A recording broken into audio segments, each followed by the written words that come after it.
All right, guys, let's get this party started with a little bit of Pearl Davis and Michael Knowles conversation. I've been wanting to do this for a while, but it's a little long. Haven't had the time setting up the new office. As you can see, beautiful stuff. Still not fully set up, but the PC's up.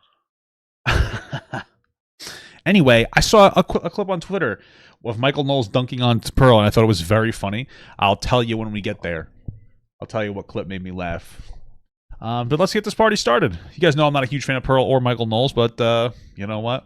I do respect a man who loves his wife. I will tell you that. It's one of the things that are it's very high up on my list of priorities for whether I think you're a good person or not. So let's get going. Guys but I'll see guys that take you guys' advice, and sometimes, you know, it ruins their life. What would Sometimes bad things happen, even when you have good advice. Oh, God. Oh. men do if they begged you for advice? Again, I'm not in the business of telling men what to do, you know. But How are you going to criticize advice and not give your own? I think you kind of are. Well, what % of women do you think are marriageable? I think you're skirting the issue. I think that the same percentage of women are marriageable that men are as well. You know what I mean? Like for every marriage-worthy man out there, there's a marriage-worthy woman. Generally speaking, I don't think that's an unreasonable thing to say. People are not going to return to marriage until you make the institution more fair. Well, what they'll do is they'll return. Yeah. Doesn't matter what you say. It doesn't matter what I say. You guys have been preaching marriage for a decade, Yeah. and the rates of marriage have still been going down. Why? Because the cost is too high and the quality of women is too low. I mean, the real reason that it's been getting difficult, it's just like it's difficult to. There's a lot of financial pressure there's a lot of financial pressure in the United States to do well, and there's a lot of anxiety from like internet usage and people seeing like the worst of the worst happening all over the place. There's a lot to compare yourself to. There's just a lot going on, man. You know, I mean, marriage rates tend to be higher and they stay together longer when it's when the woman that's in the relationship is educated. So, you know, how about we focus on educating people and giving people the financial like infrastructure to be able to be in a long-term happy marriage. How do you fix it? Do you want to? All right, there we go. That's better. We have a lot of controversy around these parts. You'll be shocked to hear sometimes people don't like us, they criticize us. And yet, we have found someone who I think is even more controversial and subject even to more criticism than we are in this building. That would be my guest today, Pearl Davis. Thank you for having me. Wow, she looks kind of nice, actually. Good. God bless. Good thing she took Brittany Venti's advice and spruced up. Pearl, thank you for coming on. Mm-hmm. So I want to talk about the thing that you get in all sorts of trouble for, which is marriage and Which is saying that 16-year-olds are attractive. Right? your prescriptions for men and women and your observations of modern life. First, though, I have to ask. You, first of all, are like 12 years old. You're quite young. A lady never tells, but you're quite young. You burst onto the scene. Yeah. I think if you're not the most controversial person on the internet, you're probably the most controversial person on Twitter. Okay, yeah. Well, she started by dating Angry Reactions, and then he tried to help her kind of like get her career up there. She reached out to me for a little help for streaming, and then she became just like a hot take machine where she just says provocative takes that don't really track. Pearl's in an interesting space where she's worth pulling onto your platform because she's effectively a red pill lol cow. She has actually lost subscribers, but she has 2 million followers, and she struggles to get this, like, you know, she does get views, but, you know, she pulls relatively low views for her follow count. So of herself, this picture needs to go, girl. This picture needs to go. I don't know what you were thinking with this one, but she's still like enough of a lol cow that she'll pull attention for people that want to watch, especially if you're going to dunk on her. Jesus Christ. So, you know, she's interesting, you know, but she's a hot take machine because she's looking for attention. She doesn't care if it's good or bad attention. She's just looking for as much attention as possible. And that's why while she has a lot of followers, they're not meaningful. They don't really mean anything. It's just as many eyes as possible. And that's why she has provocative takes constantly, because the way she stays in the atmosphere isn't by doing anything particularly intelligent or interesting. It's by being as volatile as possible. Twitter is funny. How did that happen? Gosh, it happened so fast. Well, you know, I said Hitler was a good guy, and then I also said that 16-year-olds are attractive, and it's like, oh, how did I get so much hate? Well, it all started, I moved to London to play volleyball.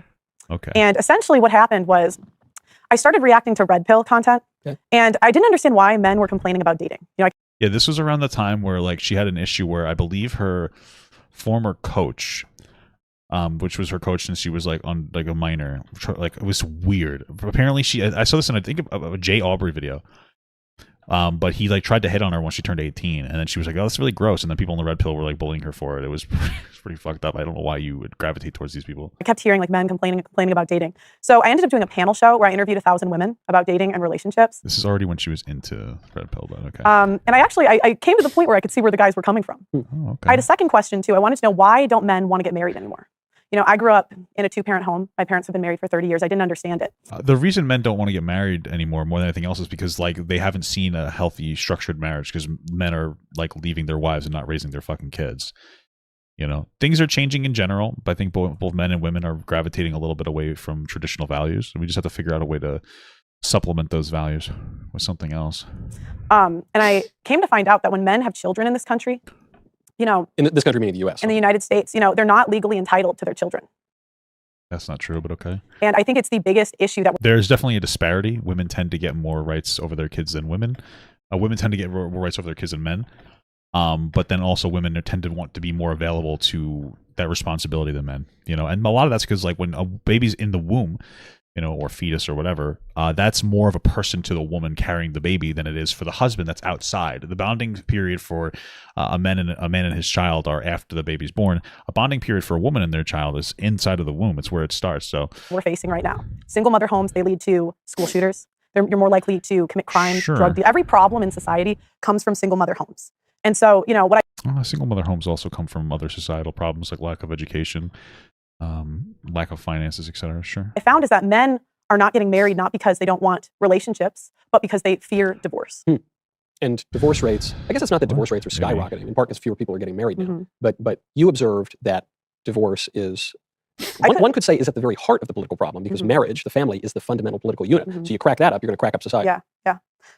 I would say divorce is a symptom of like a society with an issue. It's not like the actual like sickness. Like I said, like it's hard to exist. You know, we're living in this is the thing. We've drastically shifted in what a marriage looks like. Back in the day, a marriage was arranged typically, and it wasn't necessarily a love marriage. Now love has entered the equation, and people can get a divorce if situations are bad. And so what's happening is you have so many people who learned how to be in a bad marriage from their parents who forced themselves to stay with each other. You'd be surprised how many of like your parents and grandparents especially forced each other to stay. They forced themselves to stay with each other even though they didn't love each other. They probably cheated on each other religiously. They probably hated each other. You'd be genuinely surprised. And what happens is those patterns carry over. So now we are like, oh, let me get married to somebody that I'm used to. I'm used to the dynamic, because you're showing your kids what it's what a healthy or what a marriage is, and if it's an unhealthy marriage, you're teaching them that when there's a red flag to avoid it and just force and stay the relationship. The shift is love now, so people are leaving each other because they didn't realize. They didn't develop the emotional intelligence to realize if the person that they're with is good or not, and it comes from like an intuition thing, because like there are things that like you can't teach through words, you teach through actions. And if your parents have a really healthy marriage, you're probably going to have a really healthy marriage. If your parents don't have a healthy marriage, you're probably not. My mother and my father weren't married. My mother-in-law got a divorce from her husband as well, because of a lot of extenuating circumstances. My father left my mother when she was pregnant. And I'm not going to talk about my mother-in-law and my father-in-law. They had a rough situation. I think he had a little bit of a substance issue, God bless. So it's hard. We got extraordinarily lucky. I don't know how it happened, but we were very much in love. That's not typical. So like it's hard to break that cycle, because you never learned to be in that in the first place. And there's so many people that don't have fathers. And and then a lot of those mothers talk shit about the fathers. There's a lot of dynamics there, but people really just need to learn. They need to learn how to be in a relationship again. So, I have a documentary coming out called Why Don't Men Want to Get Married Anymore, where it really dives into the problems as to why the institution of marriage is failing. So, okay. So sure that answers why super men are unbiased. reluctant to get married now. Mm-hmm. Now, what are we doing? I think the first thing you need to do is switch the laws to make them more favorable and fair. How does that work? What does she mean? So, for example, the tender years doctrine. Do you know what that is? The tender years? No. That assumes that the mother is the best one for the child under the age of 7. In some states, it extends to 16. Yeah. That's an openly sexist law. It's an interesting thing. Yeah, let me look at the tender years doctrine is a legal principle in family law in the late 19th century in common law. It presumes that during a child's tender years, generally regarding as the age of 4 and under, the mother should have custody of the child. The doctrine often arises in divorce proceedings. It's an interesting law. Like, yeah, maybe they should repeal this law. I would say, generally speaking, there's probably a level of truth to that. If you had to choose the mother or the father, women tend to be more feminine. And that femininity is that nurturing, which I think you need heavily in that first 4-year period. I would tend to agree with that. The issue with that more than anything else, though, would come in the fact that if you have the kid for 4 years, you can't just all of a sudden swap hands, right? So sure, I think that like conversations about like equal dual custody are a great conversation. I do also think that there's a lot of men tend to opt out of wanting to raise their kids at a higher rate than women do. Right. So sure. Yeah, that's not a bad argument though. I gravitate more towards that, dual custody or equal custody. Sure. I could see that's a good point. That's openly sexist. What do you mean by sexist? Because, sometimes people say sexist and the problem I have though is that I don't think that she believes, like she'll say it's sexist, but then she'll talk about how men and women are fundamentally different. So it's like, what's your actual guiding principle as a person? If they're referring to real misogyny or something, I don't like that. But if they're saying men and women are different, I certainly. Well, they are different, right? Yeah, right. But So, what evidence do we have that the mother is the best one with the children? Well, The kids are the most likely to be abused by the mother, not the father, by the mother. Okay. I have to look into these because I've seen her statistics before and they're dog shit.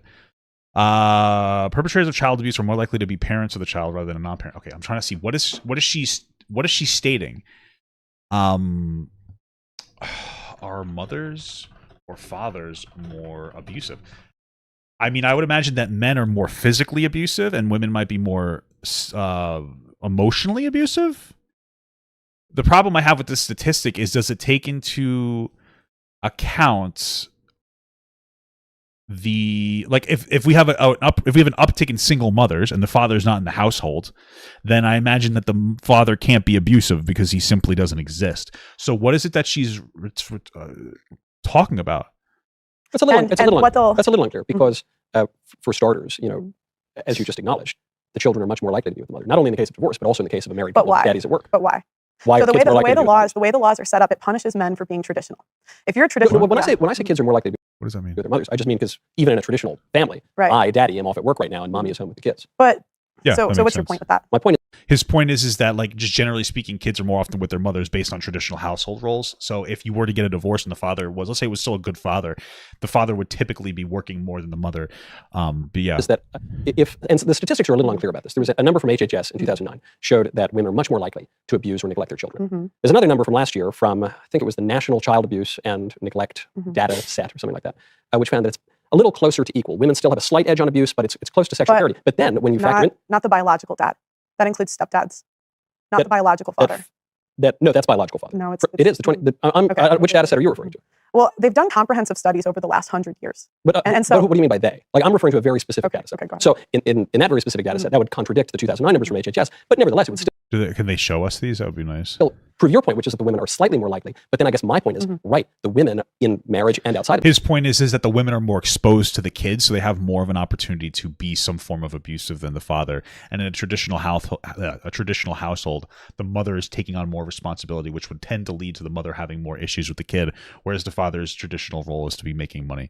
It's a fair point that he's making. I get what he's saying. Marriage are much more likely to be with children all of the time. Right, so I wonder if there's because I've never seen the statistics. I wonder if there's a statistic that takes into account, the single motherhood rate, single fatherhood rate, the joint rate, also the severity of it.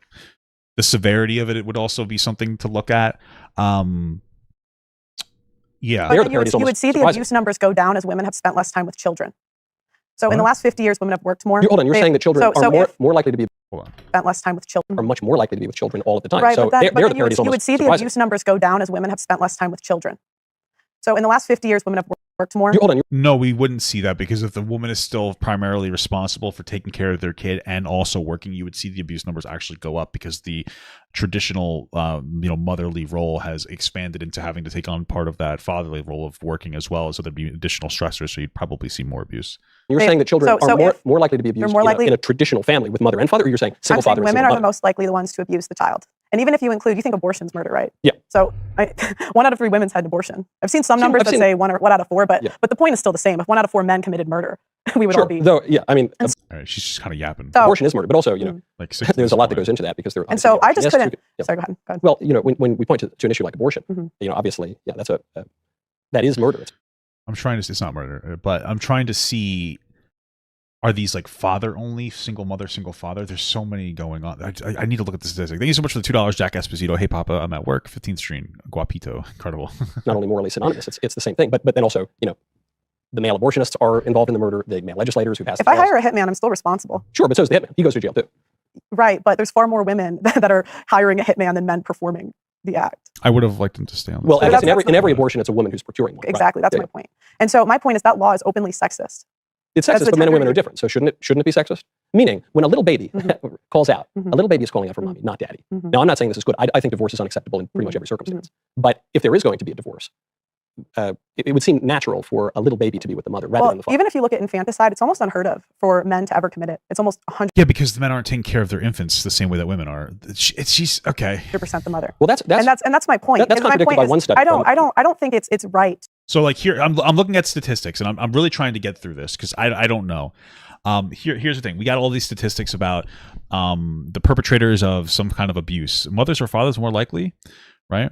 Mothers are more likely to abuse children than fathers. Fact, right? So I'm kind of going through this, and I look down here, and it says percentage of cases involving one parent acting either alone or in concert with someone other than the child's other parent. Right. So this is basically how you would generally define like a single mother or a single father. They're either single by themselves, or they have a partner, but they don't have. They're not with the parent of their child. So it looks like the statistic is about 70%. Of the child and abuse neglect from a single mother, it comes from a single mother, and then 30% of it comes from a single father, right? So it's like, oh, but then you look and the statistics are 80% of single mothers or single parents are mothers and 20% are single fathers, which to me looks like there's a disparity in more abuse from the single fathers proportionate to the amount of single fathers there are. Right, if I'm reading this correctly, and I might not be, but what it seems like is saying, when it comes to abuse in single-parent households, 70% of the abuse comes from women, 30% or 70% of the abuse comes from the mothers, 30% comes from the fathers. But if 80% of single-parent households are women, then this, to me, suggests that proportionately there's less abuse going on in a single mother household, and proportionally more going on in a single father household. It's just a lot of new information to take a look at. Generally speaking, though, women take care of their kids more than men in these single parent scenarios because women want their kids more than men, generally speaking. Like I said, if you're a father to a kid, you're not going to start bonding until the kid's born. A woman will be bonding with the kid as they're inside. I would expect more women to want to take on the role of taking care of their kid than men. So that men are not entitled to their children. It's 50% their DNA. It's 50% their child. Why are they not entitled to 50% custody? I don't think in most cases that if a man wants custody of his kid in some capacity, he gets custody of his kid if he fights for it. I think it's like 90% of the time. A lot of men just aren't fighting for it, and they should be. You need to fight for your kid. And if you look now, I don't know if it's necessarily equal custody, right? But that's a different conversation to have. But it's like a lot of these men aren't getting to that point, unfortunately, where they're like, I really want to fight for my kid. They're just not. They're not to the point that they should be. That'll do 100% custody within the context of marriage, which is indissoluble. Right. But to the point you just made, where you said fathers don't kill their kids. Again, I think statistics are basically fake, but if people are going to cite them, I'm happy to cite them to buttress my argument. And there was a study came out in 2017, I think, from Forensic International Science, something like that, which showed that 57% of the time in cases of killing offspring, it's the fathers who do it, not the mothers. Now, again, I'm sure that one can pull some other statistics. Right, and you can go into the abortion stats too. And obviously abortion. My whole point. Yeah, we wouldn't though, because like even people who think abortion is wrong understand that there's a difference between a fetus and a fucking full-born baby. Point is that I think that men should be entitled to their children. I don't think it's fair the way the system is. Sure. Regardless of where you fall, it's not fair that women get custody 90% of the time. Right, but again, the problem with what she's saying is she's trying to make it seem like women get custody 90% of the time, regardless of what the man says. in most of these cases, the men aren't fighting for custody for their kid. And that's the problem that she's not bringing up. If she was like, yeah, you know, it's just what she's not bringing up, because if like a guy fights for his kid, if he goes to court, like I think it's 90% of the time, he'll get custody of his kid. It's not fair. Not full, but that men are always paying alimony, they're always paying child support, and that they're punished for being traditional. Any person who's not the primary caretaker of the kid and should be paying child support, any person who makes more money should be paying alimony. If you're together for like 20 years, like it depends on how long you're together, obviously, but like if you're together for 20 years and the woman is the primary, breadwinner, then the woman should have to pay money, right? That just has to do with traditional roles. So like, okay, whatever. Because the more time they spend providing for their family, the way they calculate it in child support is they kind of do I gotcha. You know, you did the right thing. You provided for your family. Why are you punished in child custody cases? What do you mean child support is for the parent that doesn't have as active of a role as the other parents to pay for the expenses of a kid? Kids are incredibly expensive. You didn't do the right thing if you got divorced. Right, but it's filed by women 70 to 80% of the time. It's initiated. It goes even higher. So if women are, college educated. If women are college educated, but I guess this is the women filing for divorce doesn't necessarily mean that they're the reason for the divorce happening. But okay, sure. But this is the key point. To me, this is the key because because I would imagine, like, listen, in traditional house, like this is the thing. Traditionally, men work, women stay home and take care of the kids. Nowadays, things are shifting. Women are still. Well, excuse me, let me say. Women stay home and take care of the house and the kids. Men traditionally work. Now women are working, and women are still taking the lion's share of the role when it comes to taking care of the house. It's just a fact.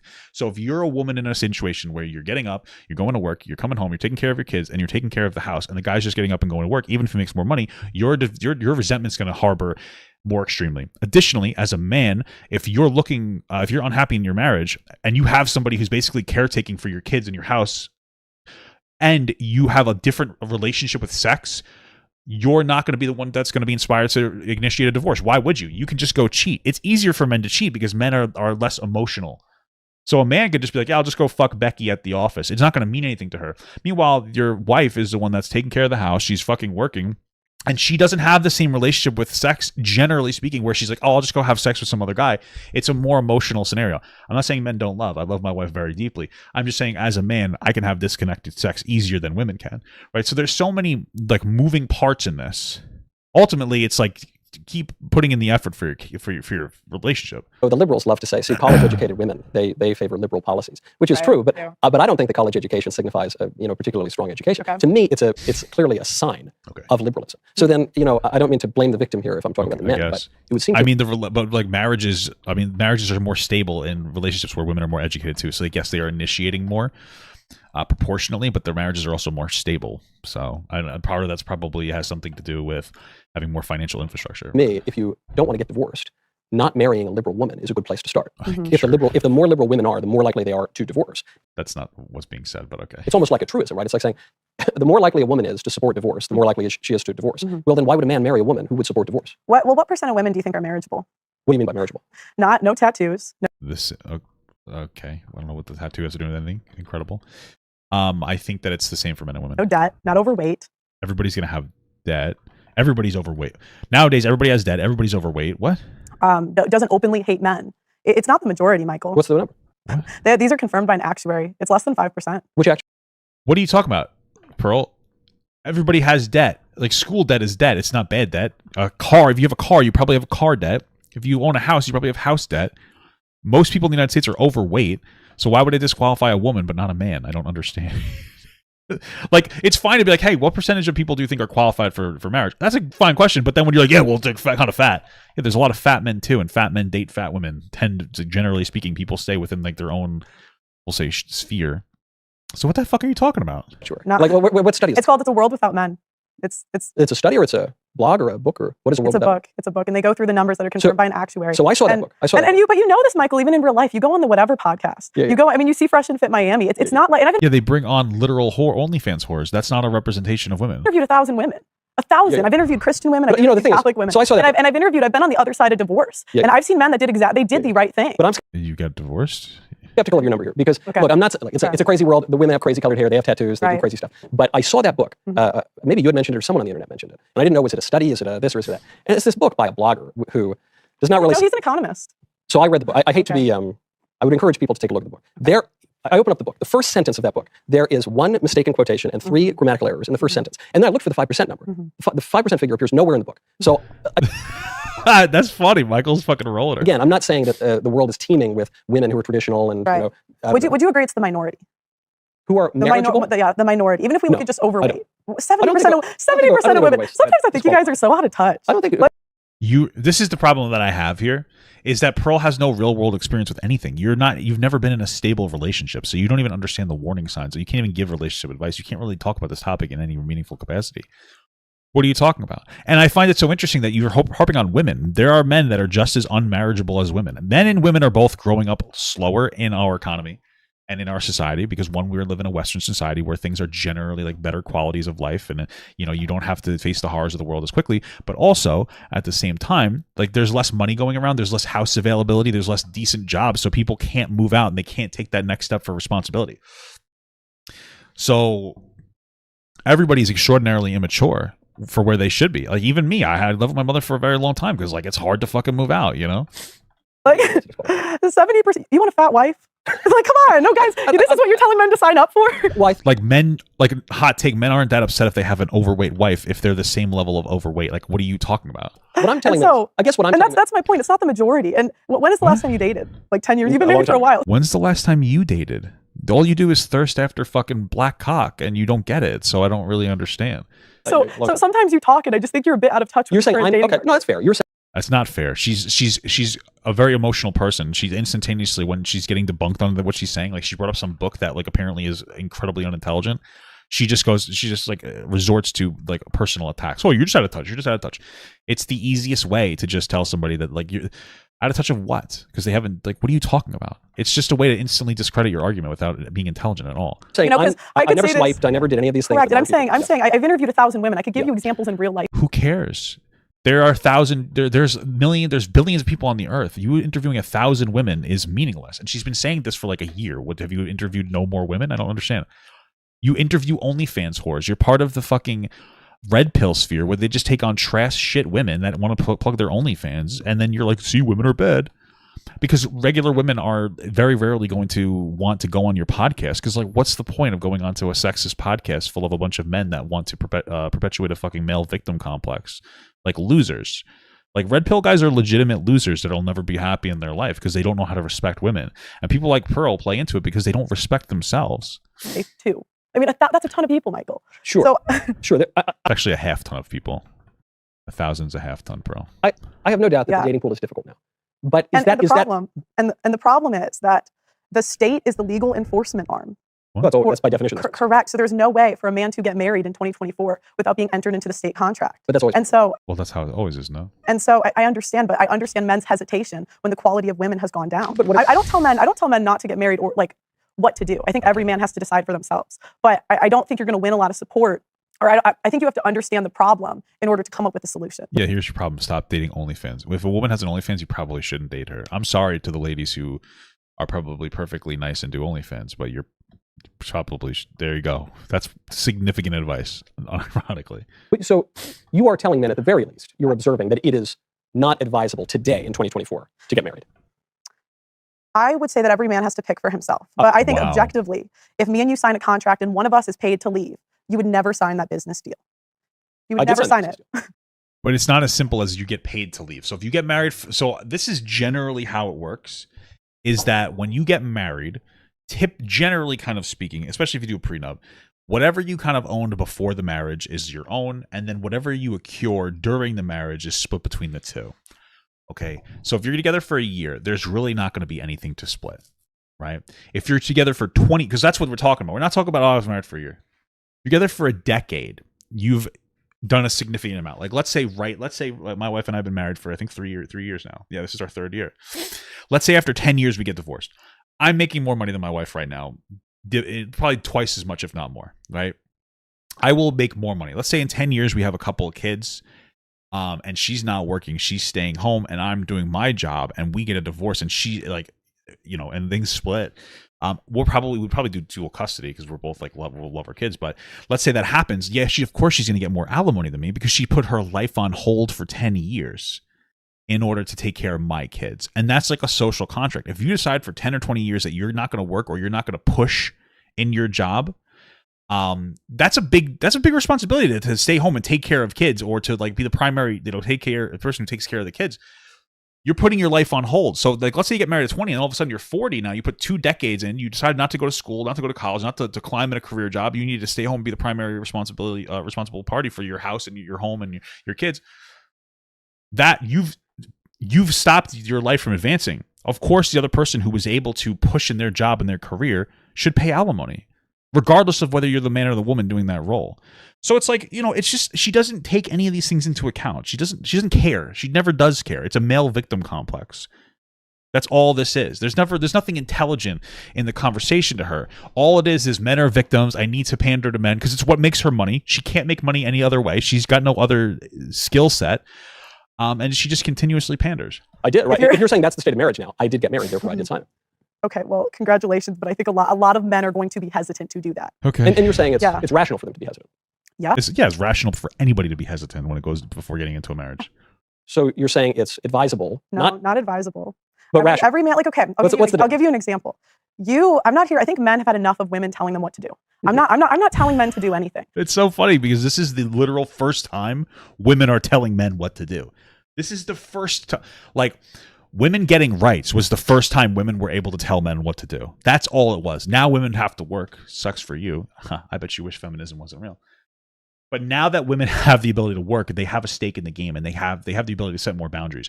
Men of the past, like, just worked and came home.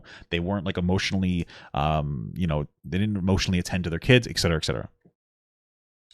Now things are shifting, and like men aren't taught to take more accountability of their household, their house, their home, and share a more equal role. Women are doing more financially. Men need to start doing more when it comes emotionally. And men aren't being taught to do that. And it's like, men are tired of being told what to do. Men have never been told what to do by women, except for now. This is like the first 50 years this is happening. What are you talking about? So, like, it sounds to me that there's a bunch of weak, pathetic men who have ego problems and can't deal with a woman having like an equal say to them. That's all it sounds like to me. It sounds like a pathetic shit. That's why some of these guys are like, I'm going to go to Thailand or whatever and find a girl that's super submissive. It's because that man's a pussy. It's not a real man. He's a pussy that needs somebody he can roll over because he doesn't know how to deal with a strong woman. That's literally it. That's all it is. It's a weak man that can't be dominant over a dominant woman. And if you can only be dominant over submissive people, you're not a dominant person. You're a fucking coward. So, but I think your situation is going to be completely different than the average Joe making $45,000 a year. If your marriage goes south, you have the money to afford lawyers. I have the money, but I'm going to lose half money. What? $45,000. I mean, I imagine that their marriage is going south because they're not making enough money to fucking live, and the wife is probably, if you're making $45K a year, the woman's also probably working. So, But do you think you're in the same position as the average man making $45,000 a year? The answer is no. The answer is no. I don't think it's because of my money though. You know what I think? It's because look, when I got married, I didn't have a lot of money, but now I have more money. But I think there's a bigger distinction here, which is it's usually because, at least in a lot of instances, and Michael Knowles probably would agree with this, women add tremendous value to like a man's life. It's like that's the same with my marriage as well. But Pearl doesn't factor these things in. So, like, if you're a person staying home, taking care of the kids in the house and everything, allowing your significant other to go out and like work, that person's putting in tremendous work to help you advance. Like, you don't have to worry about anything else except for work. Your meals are taken care of, your kids are taken care of, your house is taken care of, everything is taken care of. You just have to get up and go to work. And I'm not saying it's easy to get up and go to work. I'm just saying that, like, why wouldn't you value that relationship? I am of a religious view and practice that does not recognize the reality of divorce. Not only do we discourage it, I'm a mackerel snapping papist, a member of the Catholic faith. I'm Catholic too. You're Catholic also? I'm also Catholic. So, marvelous news. Yeah.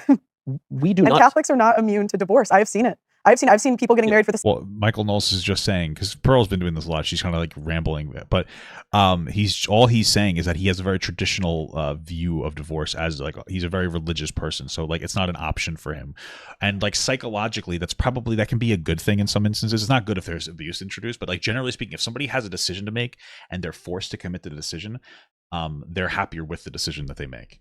So. Second time they still get communion, and the number of annulments is going up. That's not licit. The number but they do. But that's I know, but it doesn't matter because it happens all the time. But you can. Totally. I see someone who calls himself. We have a record number of annulments this year in the Catholic Church. The Catholic Church is getting more. You see the Pope, and I think we could agree on this stuff. The Pope for all of the liberal statements that have appeared in the press under his name.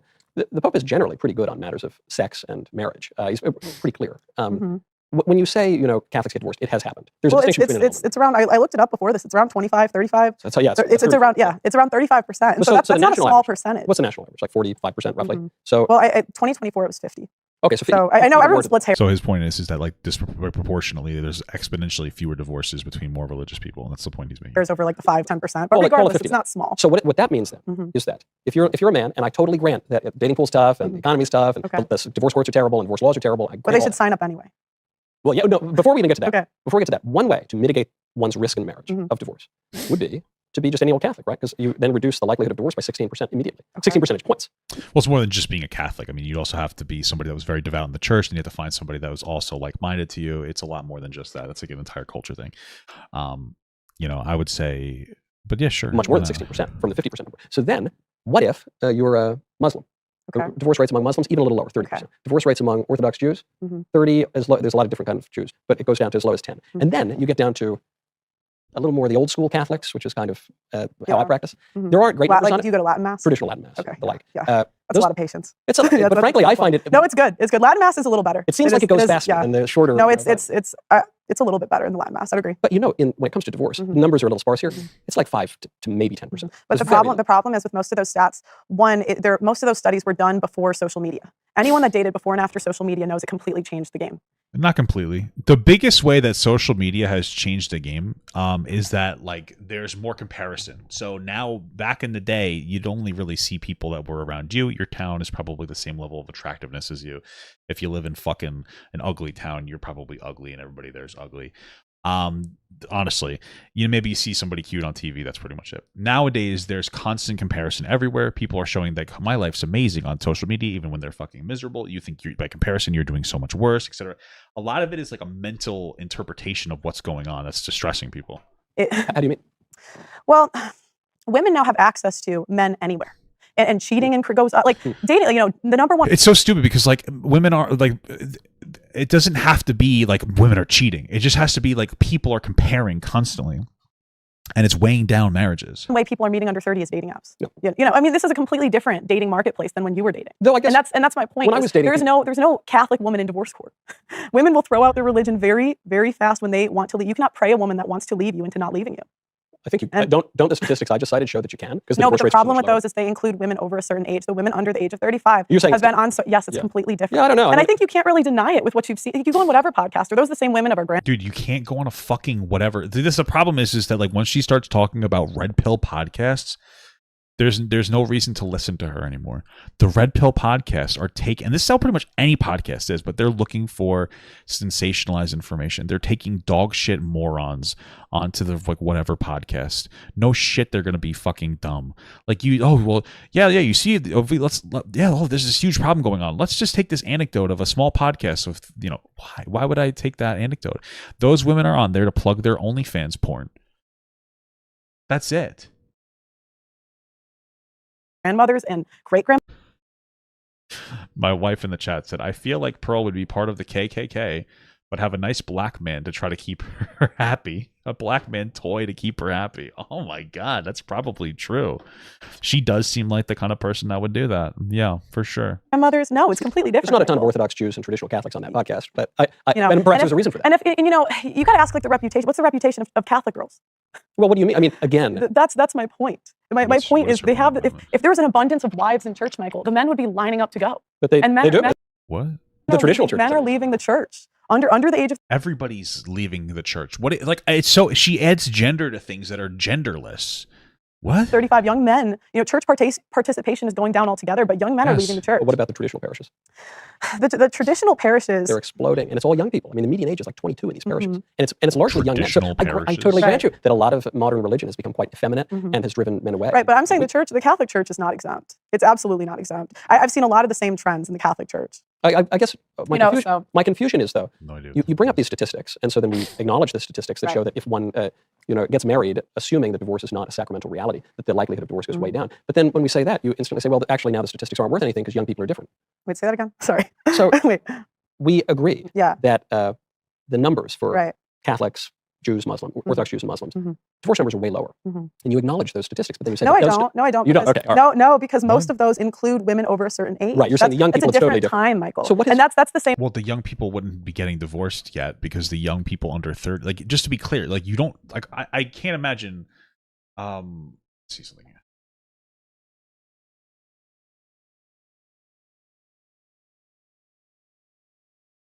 What's like the average amount of time that people, so the average marriage, well, average length of a marriage that ends in divorce is 8 years. So like it takes like 8 years. I don't know.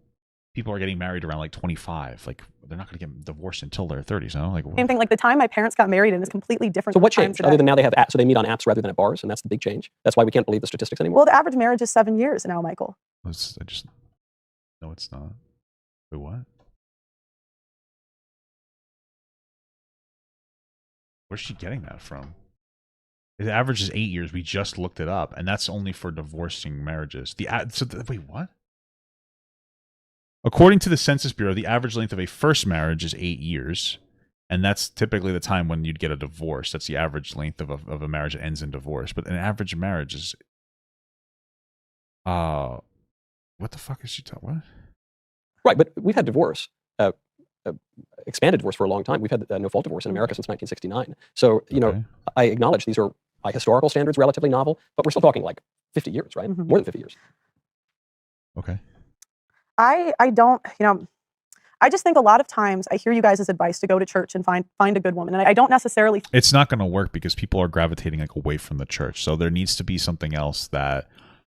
there needs to be another something else that sets like a boundary and a standard, and like it's not just go to church isn't going to work. That's a very large cultural commitment to just go to church. So there's going to have to be a little more than just that. But I think it's bad advice in general. But again, I think that times have changed, and I think a lot of times you guys are a bit out of touch with what the average man is going through in this country. Well, what do you mean by the average man? I guess men come in all shapes and sizes. So, acknowledging the fears of the modern... Do you think men have valid fears in getting married? Do you think any of it's valid? Or do you think they're making it up? Yeah, I think that marriage entails risk. Okay. Well, he never implied that they... Okay. But there are ways to mitigate risk. There are ways... Correct. There are ways to mitigate risk. Yeah. But... Like, because I don't know, when you talk about this stuff, you guys are just, sorry, I don't mean to say you guys, but please, sometimes, generalize, it's okay. But sometimes I'm just like, how do you not see where the men are coming from? I've talked to men that did the exact same thing. It sounds like he sees where men are coming from, but he's fighting against somebody who's an insane victimhood pusher for money. Like, you're a grifter. So he's just like, yeah, it's rough, but not as rough as you're saying. And you're like, whoa, how come you don't understand these guys? It's like, well, it sounds like he does. He's just not sensationalizing the issue like you are. And he's not putting all the agency onto the women for being at fault for these divorces. They took you guys' advice to a T. What's our advice? Our advice is just to marry. I've seen a lot of stuff from the Daily Wire. Yeah. Okay, might be you, might be other guys that say get married young, right? Yeah, it's good. Okay, but I'll see guys that take you guys' advice, and it sometimes it ruins their life. Because they who, like, it's such a general statement. Like, who? And and the divorce isn't like the woman ruins their reputation. Calls him an abuser. And even calls him an abuser. Says all that stuff happens sometimes. I understand that, but like, who are you referring to? You're just making these things. All these awful things. He hasn't seen his kids in 2 years. It's awful. Yeah. And it's the saddest thing when you see a man that's going through a divorce. So what's the alternative? Because I totally agree with you about the risk and the pitfalls of modern marriage. Well, I think that the laws need to change first. Because regardless of what I say, before people get married? Well, it's not about what I say. It's about what people will do. You guys have been preaching marriage for a decade. Men aren't signing up. No, men aren't. The rate of no. You ever think that it's because like men don't like marriage as much as women, generally speaking?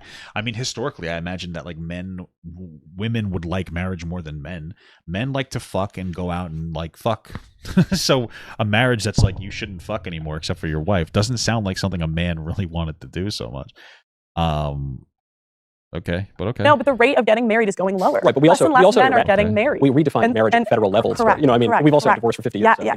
Correct. No, you're right. You're correct. But I'm saying laws need to change. Personally, if it was Pearl's World, yes. And I think you're probably going to have to find somewhere that meets. If it was Pearl's World, I think I'd end myself. It's in the middle for something to pass. But if it was Pearl's World, I wouldn't have alimony. I wouldn't have child support. I don't think you're entitled to it. You're stupid. Like, you just don't care about kids then at that point.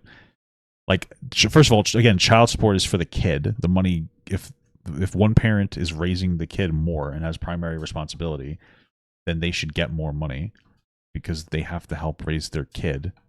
It's expensive to have a kid.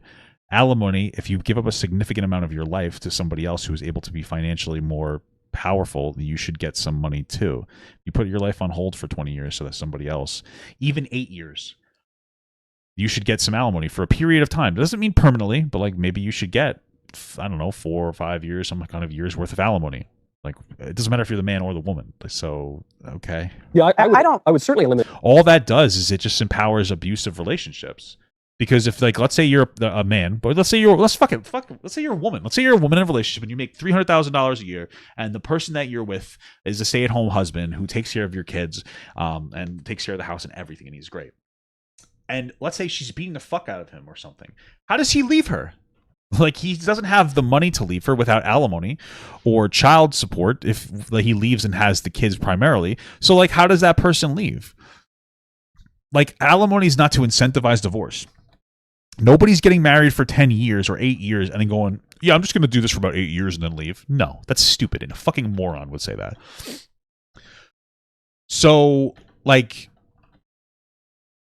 I don't, like, the fuck are you talking about? Is the question. What are you yapping about? Like, it doesn't happen like that. Things are like more complex than that. It's just fucking, it's so weird. No fault divorce. And I would greatly restrict divorce. Yeah. Yeah, but I think until you do that, you're going to have a hard time getting men to sign up. You know, until women get in shape. Sure. You know, if 70% of women are overweight, that's not a great sell to men. But okay, so like 70% of men are also overweight. So what does this matter? You know, 80% of women gain 20 pounds in the first 5 years of marriage. Sure. Yeah, that's real good. You know, that's you should stay fit. Well, no, I'm assuming men do that as well. Well, yeah, okay. They should gain a lot of weight to have children. Fuck. They should gain so much weight because they're having children. But this is my... That's a good point too, though. Like, you'll gain weight from having kids. I didn't even think of that, but that's actually an excellent point. Women take a tremendous amount of toll on their body having kids.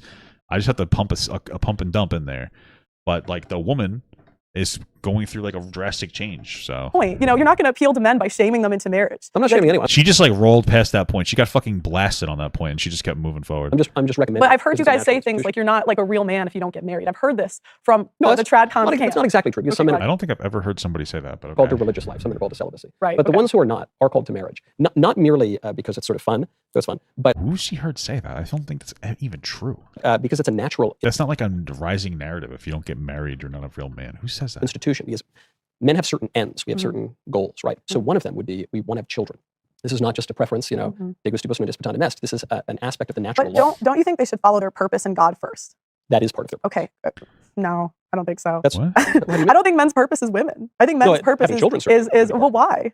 Why is that their purpose? Even the Apostle Paul said it's better to be alone, or not the Apostle Paul, but what do you think a man's purpose is then? But it's even Paul was celibate, yeah. But well, to mention, sorry, no, the Apostle Paul was celibate. You know, but since you mentioned Christianity, right. It's important to remember our Lord is the bridegroom. The church is the bride. So from the Christian perspective, marriage is understood to be a symbol of Christ's love for his church. Now, that's the supernatural. That's not how it's practiced today. And some quarters it is. But you can say my special religion. Here's the exception. It's not across. No, I 100% believe she doesn't actually believe what she says. I do definitely think she's lost in the sauce. If she believed in what she said, she would have offed herself because she would have. Oh, because she knows that she would know that she has no value. That's probably true. And I think it will happen in a few years. She'll die out and it won't matter anymore. Jesus Christ. That's my wife. Jesus, if my wife, if she unironically started like interacting with this and like reacting to stuff like this, it would be very interesting. I feel like she'd have a bigger following than me. My true religion, okay, built our entire civilization. That's what I'm talking. I'm a Catholic too. I'm a Catholic too, but well, I'm just describing to you the Catholic view of marriage, which is different than the view Europe. But it's not the way that Catholics are doing it. If we have 25% getting divorced, that's not a small number. Well, it's not the way the 25% are doing it. But that would be significantly less than normal, right? That's the point that he's making. Which means that those traditional values clearly have a positive impact on divorce. If obviously positive means that they're getting less of it. It's really 35. Yeah. But I try to be conservative because I don't want to go back and forth. You know. But to that point, Pearl, you know, Joe Biden calls himself a practicing Catholic. He supports killing infants in the womb up until the moment of birth as a matter of law. So you know. But we get into a tricky territory when you get to play God and decide who's a Catholic. I'm not playing God, and I don't decide the magisterium. Okay. But the positive faith does, the magisterium does, sacred scripture does, the vicar of Christ does, and on this point, all are clear. And by the way, I'm not even talking about marriage necessarily from a supernatural perspective, though I certainly view it that way. But there's also the natural perspective, which is that there is, you say men should follow their purpose and should follow God. I of course agree. So how do we know our purpose? Men have what? We have the scriptures, we have revelation, but we also have our conscience and reason. And so there's something called the natural law. And the natural law inclines us toward marriage. Men and women are by our very nature inclined toward marriage. You would disagree? No. Maybe. You wouldn't. Well, so there you go. No, well, sort of. I think men... I think that in the current market, there are just not enough wives to go around. There are not enough wives to go, women that deserve to be wives. In my I just disagree. The problem with this is it assumes that all men deserve marriage, but only certain women do. It's people in general are shittier, or they're not even shittier. We just see that they're shitty because we have an internet where we can all talk to each other. my opinion. Okay. Sure. You'd agree on that, right? Well, I don't. Like, I mean, Pearl's just a fucking internet sheep. That's the problem. Is that she doesn't understand that the information she sees online isn't how the real world like functions. so I don't know exactly what you for- mean by that. Maybe I would agree, but I don't know exactly what you mean by it. Okay. Do you think men should have standards? Yes. Do you think it's Yes, I also think women should have standards. okay for them to want a woman that's in shape? Do you think that's an okay standard? Yes. Yeah, sure, but like I don't understand the point of this in shape conversation. I don't really get why she keeps going to like in shape as if like women only have like their bodies. Oh, it's because she's a sexist idiot, but she's also ugly as fuck. I don't understand why this is something that she would even like consider. Okay, a girl that's religious. Would you That's say great. that's good? Okay, That's but that's not the majority. That's not the majority. So what are men supposed to do in the meantime? You're supposed to convince the women to get in shape and get religious. Good luck. I've done it for a year. Good luck. You haven't. That's the- Maybe the men would be more persuasive than you would to do something. Good luck. I would imagine that like generally speaking, a man and a woman in a relationship are probably the same level of like healthy and fit. So what is she talking about? Look. I don't know. Did the OnlyFans models quit that you interviewed? I don't know if that. I've only Come interviewed a few on whatever. No, Some that's of what them the show is. That's the point. There's actually I mean, miracles happen, but I wouldn't bet on it. there are a couple And gals. There are a couple gals who've written into my show, not from the Most girls don't do OnlyFans. whatever I don't podcast, Yeah. but who were understand. watching my show Mhm. and really watching the member block and everything, who were both like online pornographers to some Ah. degree. Mhm. And one said she was going to quit. I kind of lost track of her in the show. Another one Mhm. quit, had a major conversion. Mhm. And what a Oh, wonderful that evidence of one? the glory of Was it God. the one on Twitter? Yes. Yeah, her OF link was still up. So a lot of times, It's not. Just to be clear, I looked. I looked, dude. I actually did look and the reason is I didn't want to actually buy it or anything, but like I actually wanted to see if it was just like a tactic to get people to buy it. So I was like curious. Someone said that was true. Her, I didn't see OF it. link was still up. Yes, it was. I I checked it. didn't Yes, it was. I- I'm positive. She posted it and showed that it It wasn't was. still up. It was. I don't know. still up. It wasn't up. I'm just letting you know. I don't know. She seemed But- pretty sincere to but me. But in any case, are you denying the principle that people can change? Yeah, I mean, God can forgive you, but men don't have to. I'm not I talking don't about think it's. forgiveness. I'm not But talking- I I'm wouldn't talking say. about I wouldn't. Repentance is good, but I wouldn't say that makes her wife worthy if you still used to have an OF account. Okay, but like most women don't. So who cares about her specifically? You would agree that men in general Yes. should not date women that had OnlyFans accounts. It's not ideal. Okay, I don't think you it's can't disqualifying. definitively. Probably not. Sure. It also depends on like there's a difference between having an OnlyFans account versus being like actually successful. Like I don't. If a woman's like, oh, let me try OnlyFans, and they do it, and they don't like commit to it, I don't really care. But if you actually, because I could see that happening in like a financially just like tough world. I could see a woman like making an OnlyFans account, like considering the idea of doing it. But if she hasn't actually done it in any significant capacity, then like who really cares? So okay. You I can't think so. definitively say that a woman. Okay. I don't think it's disqualifying. I mean, Well, because, I think you're gonna have a tough time selling guys on that. I'm not convinced of it. I mean, to quote St. John Vianney, the saints didn't all start well, but they all ended well. So I wouldn't recommend that Right. people get involved in porn in any way. Okay. But there's also, on the men's side of things, men are in a little rough shape because of our modern culture too. Mhm. A lot are addicted to porn. A lot have hooked up with a lot of people. A lot of kind of indulged perversions and things like that. Mhm. Doesn't make them particularly marriageable either. But It why doesn't- is it whenever we say something about the women, we have to say but men? You went on a tangent about how sexist everything was earlier. The reason is because you compare them to each other. What a stupid idiot fucking thing to even say. What do you mean? If you're gonna go on about how like women shouldn't do OnlyFans, and Michael Knowles is like, yeah, I agree, neither should men, and then your first response is, how come we have to talk about men? What kind of are you like? You're just being stupid at that point. Like what? Well, because it's an observable fact, and marriage involves men and women. I know, but all Dude, thank- I'm saying, Michael, all I'm saying is don't date. Like it's just crazy sometimes. I get so What? curious because I say Yeah. men shouldn't date women that used to have OnlyFans. Yeah. Then Michael's like, yeah, I don't think anybody should do porn, and now you're having a meltdown about it. Like that shouldn't even be an argument. That Yeah, I should don't be know. like a. I don't know. I mean, again, it's not ideal Nobody's arguing with you. to have. You wouldn't date a woman with an OnlyFans. I wouldn't date any woman now because I'm happily married. No, Who's she talking to? Like, is she talking to like the fucking wind? Is she talking to like the fucking parts that come out of her skeleton pussy or something? I don't understand. but if you were single, right, you wouldn't do that. It would be Come an on. obstacle. It would be an obstacle. It would be such a big obstacle It would to be an even do it. But Yeah. that's the problem. I Like don't I interviewed. The problem is that like Michael Knowles is actually here for like a reasonable conversation about marriage. That's the problem. And Pearl's here to fucking act like an absolute fucking dog shit animal, apparently. So Guys that are dating a girl for 6 months, they find out she used to have an OnlyFans account. These are okay. real things that happen. Sure. Yeah. What, It's, okay. look, it's not ideal. Though, frankly, again, Yeah. to your point, I've been out of dating for a long time. But these days, can one Okay. find a girlfriend? I mean, I assume it can happen. But in modern kind of liberal secular dating, Mhm. can one find a girlfriend who's never texted a naked picture of herself?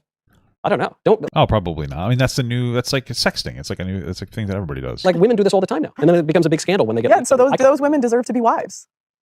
Yeah, I wouldn't wife up a girl who wouldn't send me her big fat titties right now as I text her. I'm gonna text my wife and ask her something. That's send.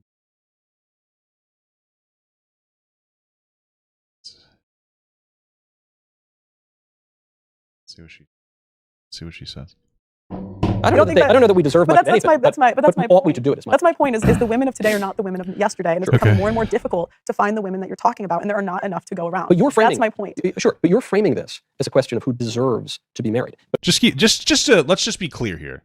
Okay, the majority of people making content creation accounts on OnlyFans are women. The majority of people who are buying the content are men. So why are we exclusively shaming the women for making but not the men for buying it? I don't really understand. But my framing of it is what one ought to do. That marriage is a natural end of our nature. I don't deal in oughts. I deal with what is.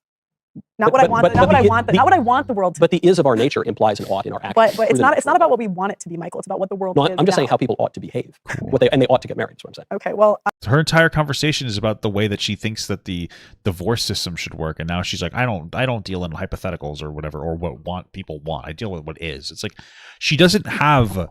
I feel like this is what I think. I think that what she does is watch other red pill people, and she's heard them say that before because she thinks it's a cool tagline, but she has no idea how to wrap that into like an actual ideology.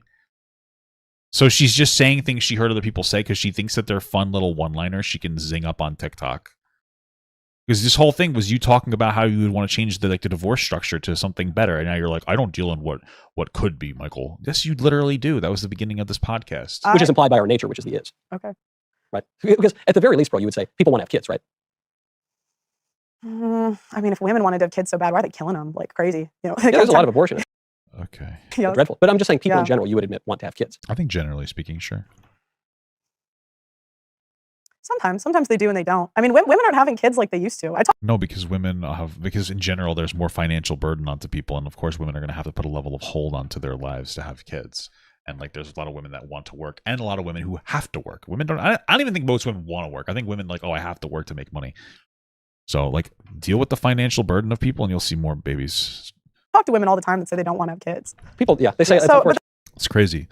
It's crazy how you talk to one type of woman and they're all the same. Wow, who would have thought? That's where it's going. But I mean, but half of women are going to be single and childless by 2030. That's the way the world's going. The men you're talking about, the men want to have kids, right? Or no, they're also degenerates. Everyone's just a degenerate now.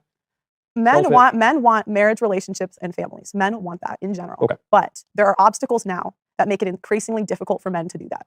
One is that. Yeah. According to a study by Morgan Stanley, it's estimated that 45% of women aged 25 to 44 will be single and childless by 2030. That's 7 years in the future. Interesting. I mean, if that's a concerning statistic to you, which I think it might be to me, then like we need to figure out how to change that.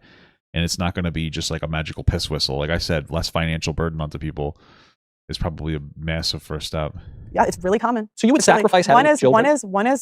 One is that. That's true. People used to have like 12 kids, and then 5 of them died before they fucking reached the age of 10 because of how horrible situations were. Men are increasingly lower quality. They've gained weight. The body count numbers are up. It's so interesting that like it's just the weight that makes it. What else is there? Is there anything else, Pearl, other than weight that you have a value for women in? I mean, there's no way because you're you. Okay. Like get them oh, good. And you probably don't understand that women can be more than just like, I guess, their body, because you're morbidly fucking stupid, you're as morbidly stupid as I am obese. I mean, that's the reality of the situation here. Well, you know, I tried to pay a girl to lose weight. I swear to God, I did, because she came on my show. No, I swear. And I said because she was really fat, and I told. No, but he didn't even contest that. Why do you keep saying you swear like a college student, like a little high schooler? Or two, and I was like, I'll pay for your training, and I said I'll give you a cash prize. I said I'll give you $3,000 if you lose weight. That's a ton of money. Yeah, she can do it. She can stick to it for a month. Yeah. Do I get you off? Well, you. Well, yeah, because eating is there's like a legitimate addiction aspect there. It's more than just training that we need to address. It's another way that we can help people lose weight by addressing the fact that it's an addiction, and not just people are addicted to fucking cigarettes, alcohol, drugs, food. You name it, porn. It's all problems all over the place. Like you're in shape. Stop it. But that's my point. One obstacle is that the women are lower quality. Okay. The benefits are not the same. Most women are not raised to be traditional wives and mothers, and the cost is most men aren't either. Getting higher. So it's becoming, divorces are getting more expensive. Weddings. costs of living are getting higher. They're getting more expensive. So when you Yeah. combine those, You don't need to be, but they are often. I agree. Like getting a divorce is only expensive if you have money. Just to be clear, if you don't have anything, you can't lose anything. So I don't know what the fuck she's talking about. She's making it seem like men have to magically pay money that they don't have. But it's not about what I want the world to be. No, I'm Jesus Catholic too, and I think there's awesome things about the Catholic Church. But That's a big but it's never good to say I'm a part of this religion, but no, but it doesn't mean everyone's following it. It doesn't mean that's the norm. And I'm talking about what the world is, You're certainly not following it. not what I want it to be. Like you're 26 or 7 and you're not married. Like why don't you go focus on getting married? She's not really like very traditionally religious in any capacity. I don't know what she's talking about. it's A lot of people in red pill like weaponize religion. not just what you want it to be. I'm saying, like, if I'm a young man and I'm acknowledging a lot of the things you're saying, that's tough dating out there. Mhm. But look, I want to have kids. I want to have a family. Mhm. Are you? I know you say you don't want to No, give man advice. I say every man, you have to decide for yourself. But let's say the man came to you and said, "Pearl, I know what you, but I don't Why care do what you want. I give me demand." these hypothetical situations. Well, we're just discussing It's a conversation. Like, are you a fucking child? a concept in the abstract. And I think you're kind of sneaking around giving advice, because I think you're saying, look, through my reason, I've arrived at this conclusion about what's rational and advisable, but I'm not giving advice. So let's get through all that. Let's say the man comes to Yeah, you, he's calling her a coward in a nice way. he says, "Pearl, give me the advice. Should I get are we reporters or preachers? I'm just a But writer, that's my but that's my point. Is I'm I'm you're okay. I'll not give you an a- example. I'll give you an example. Yeah. Your options are going to be completely different than another guy's options. Let's see. Ooh, my wife just sent me her big fat titties. Guess I gotta divorce her now because she just sent me porn. I'm gonna fucking jerk off to that later. Thank you so much for the $2, Tyler Jelly Welsh. Pearl's mommy issues are showing, dude, for real. Like I remember she used to talk about how her mom used to like berate her for her appearance. So Because I'm devilishly handsome. Yeah. Devilishly handsome. You know, where that's not the case for every man has to decide for himself. Sure. Do you think men should be extremely cautious when getting married? I think everybody should be extremely cautious when getting married. Yes. I think they ought to be extremely prudent when getting married. Not cautious. I think courage is a virtue and the prerequisite for all the other virtues. I don't think men should be little wallflowers backing away from a challenge, but they ought to be prudent. They ought to use their judgment properly. And so there are ways to mitigate risks within marriage. But furthermore, they ought to get married because that is the way to achieve the very thing you're suggesting they ought to, what if no women want to get married? Well, you just said that you weren't dealing with hypotheticals. Now, women want to get married more than men want to get married. So Well, they do want to get married. No, they don't. I mean, Because when women have the most choice. wait, what the? Dude, she's so fucking stupid. She's sitting here pushing this idea. I've seen her say it before that women benefit from marriage, divorce, because they get like all this alimony and child support. It's a woman's game. And now she's saying women don't want to get married. So then, like, why? But you're saying that women want to fucking steal money from men through marriage and divorce. So why wouldn't they want to get married? So, like, which one is it, Pearl? Is it that women don't want to get married, or is it they want to get married so that they can steal money? It doesn't. She doesn't know what she's saying. Like, she's fucking incredibly stupid. She has no point. She's just saying women bad, and it's not aligning with whatever other woman bad thing that she's saying. She's telling Michael Knowles he's disconnected from society. Men, I would argue, want to get married less generally than women do. Women like getting married more. Like, it's like a woman's thing. Marriage is like most men are not like sitting here like begging to fucking only fuck one person for the rest of their life. What are you talking about? Choice, we don't choose marriage. Women have the most choice when it comes to commitment around the age of 22. They're not choosing to get married. Around the age of 22? Okay. I don't pay attention to what people say. No, I pay you attention to what mean they do. when they have the most options, when they're the most marriageable. But Yeah, they correct. do. But you will acknowledge those women who have been duped by feminism. Maybe even after they're past their marriageable age. No, I don't blame it on feminism. I look at it different. I know women that have been raised in this culture that chose to get married at 22. Okay. Waited till me. I know women that did the whole exactly what you're describing. So it was based on the choice. Every woman has choice. Every woman has agency. What is she saying? And they got married. Yes, but there's also women that chose to go on OnlyFans. Oh, yeah, That's why I'm saying. There's like dude. Okay. When somebody talks about how women are just doing OnlyFans, like, just stop listening to them. There's no reason to listen to that person.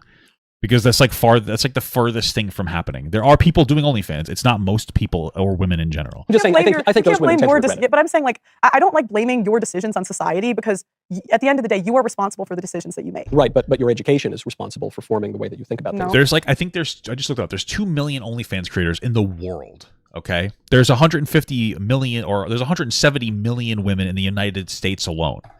So, like, statistically speaking, what is that? 1.5% of women.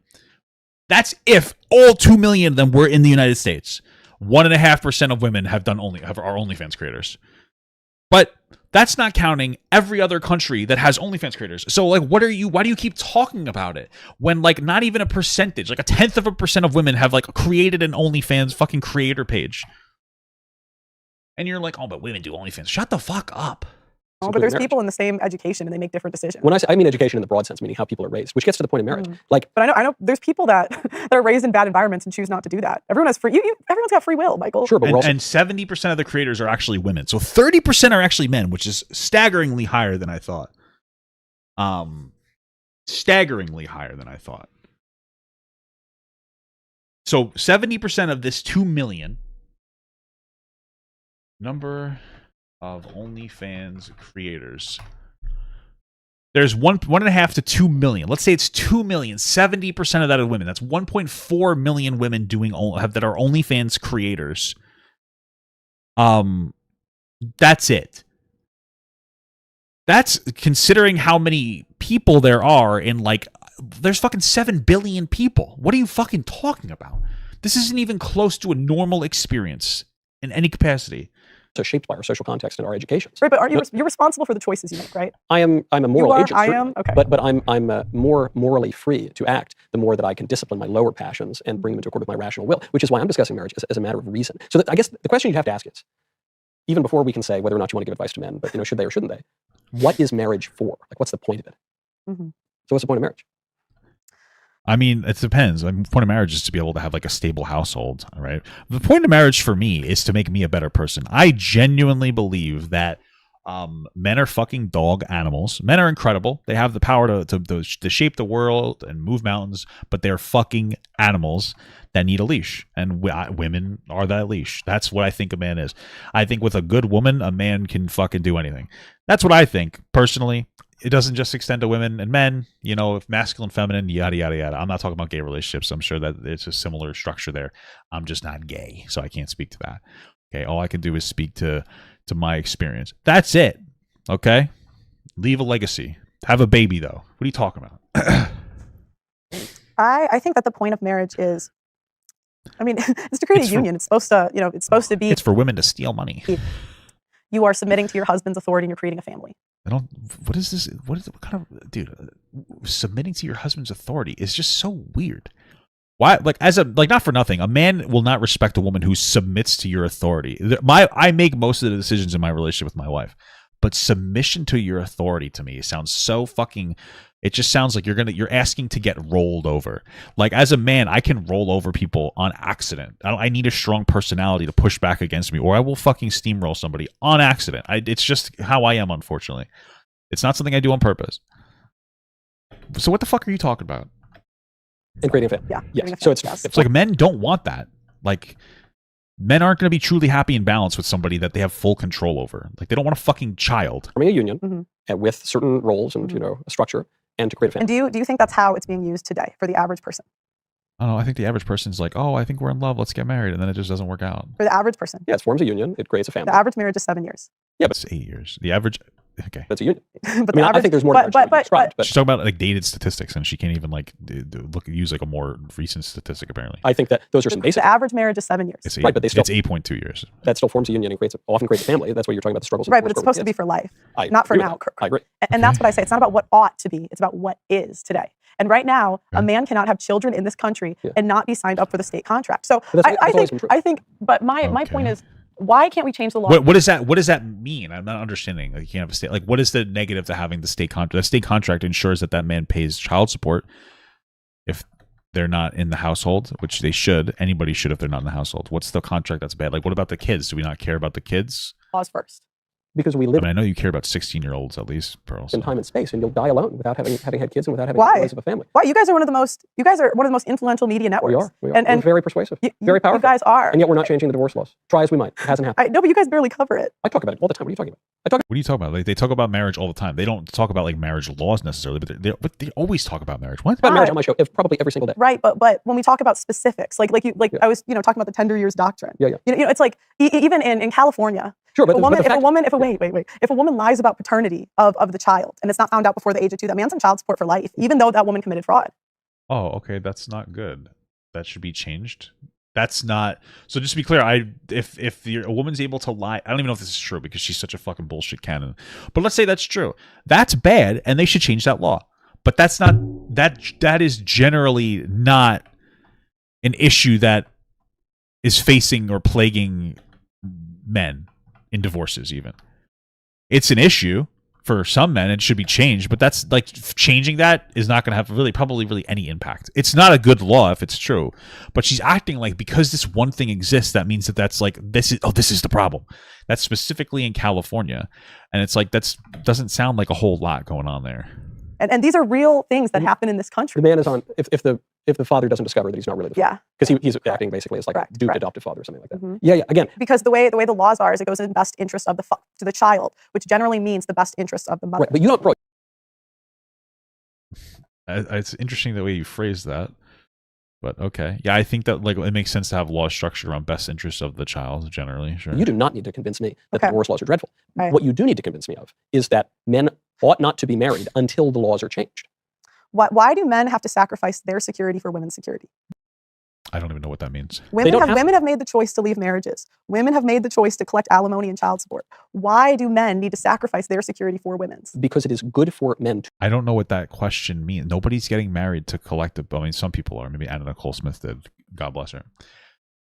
It's just not the typical experience. I mean, most people, when you're getting married, especially young, most people are coming into a marriage with nothing. So it wouldn't even be smart to try to like fucking sabotage a marriage. You're like both 22 years old, coming in with nothing because you're young, trying to build together. What are you talking about? To be married and to have children. It's not that they're forced or coerced. It's good for them. But then why is the reputation of marriage so bad? If this was a great product, I don't think it's so bad. I don't think the reputation of marriage is that bad. I mean, we have higher divorce rates than we should, but like we're shifting towards the understanding of like what it means to be like in love. Popular institution in human history. No, that's not true. Because you're out of touch. Why do we have phrases like happy wife, happy life? Why? Because you should make your wife happy if you want a happy life. This isn't like a super difficult thing. What do you mean? I don't understand. Why do we have phrases like it's cheaper to keep her? Why? I've never heard that before. I hear those like we don't. These aren't. What's wrong with happy wife, happy? Yes, the genuine advice: make your wife happy, and your life will be happy. I don't understand the question. If you make your wife happy, she'll make you very happy.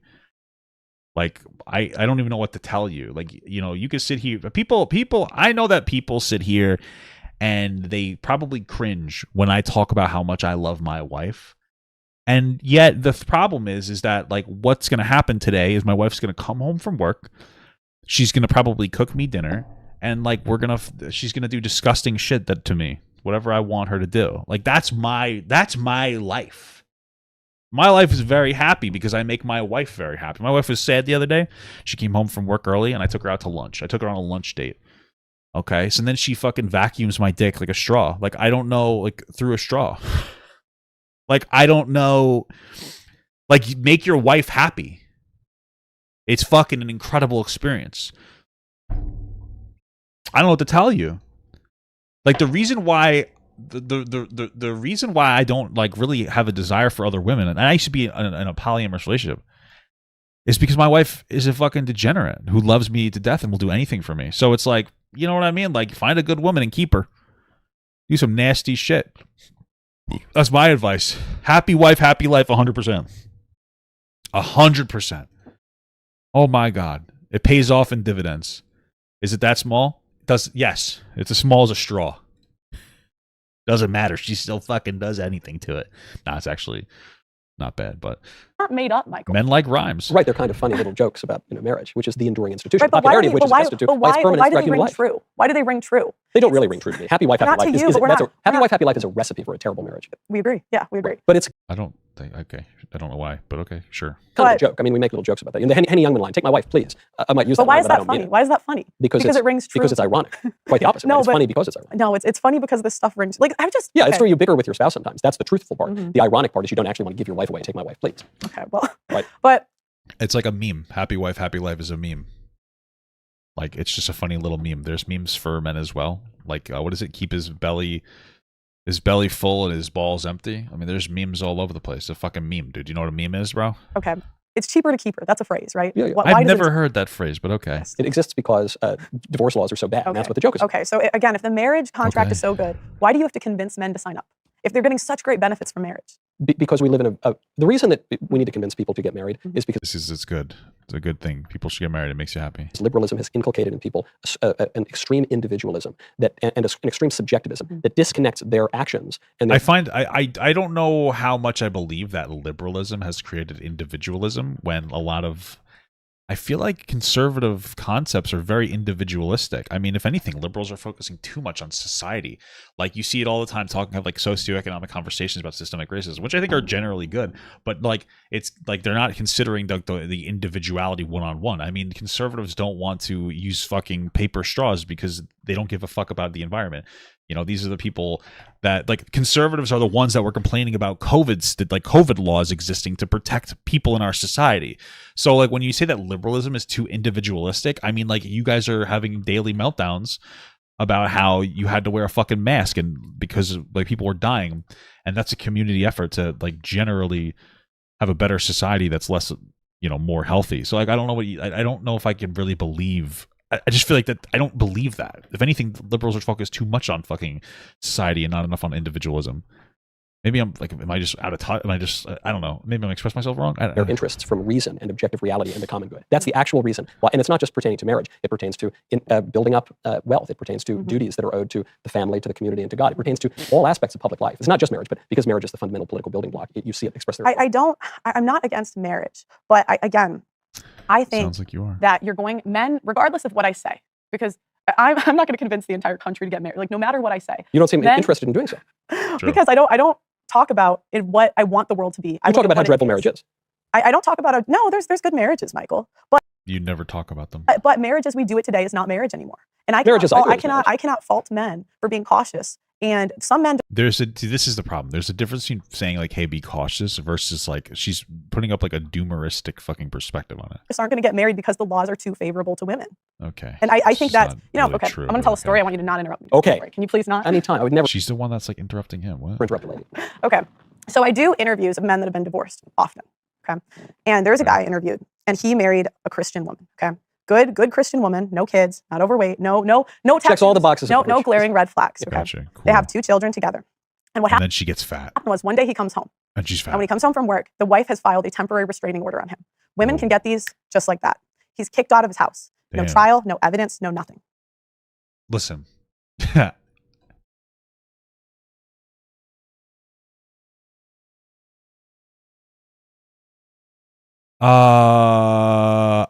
Listen, I could be wrong. I feel like if somebody was able to get a temporary restraining order, there must be something going on that person is not telling you. I don't believe people when they say they just magically got this done. I don't think so.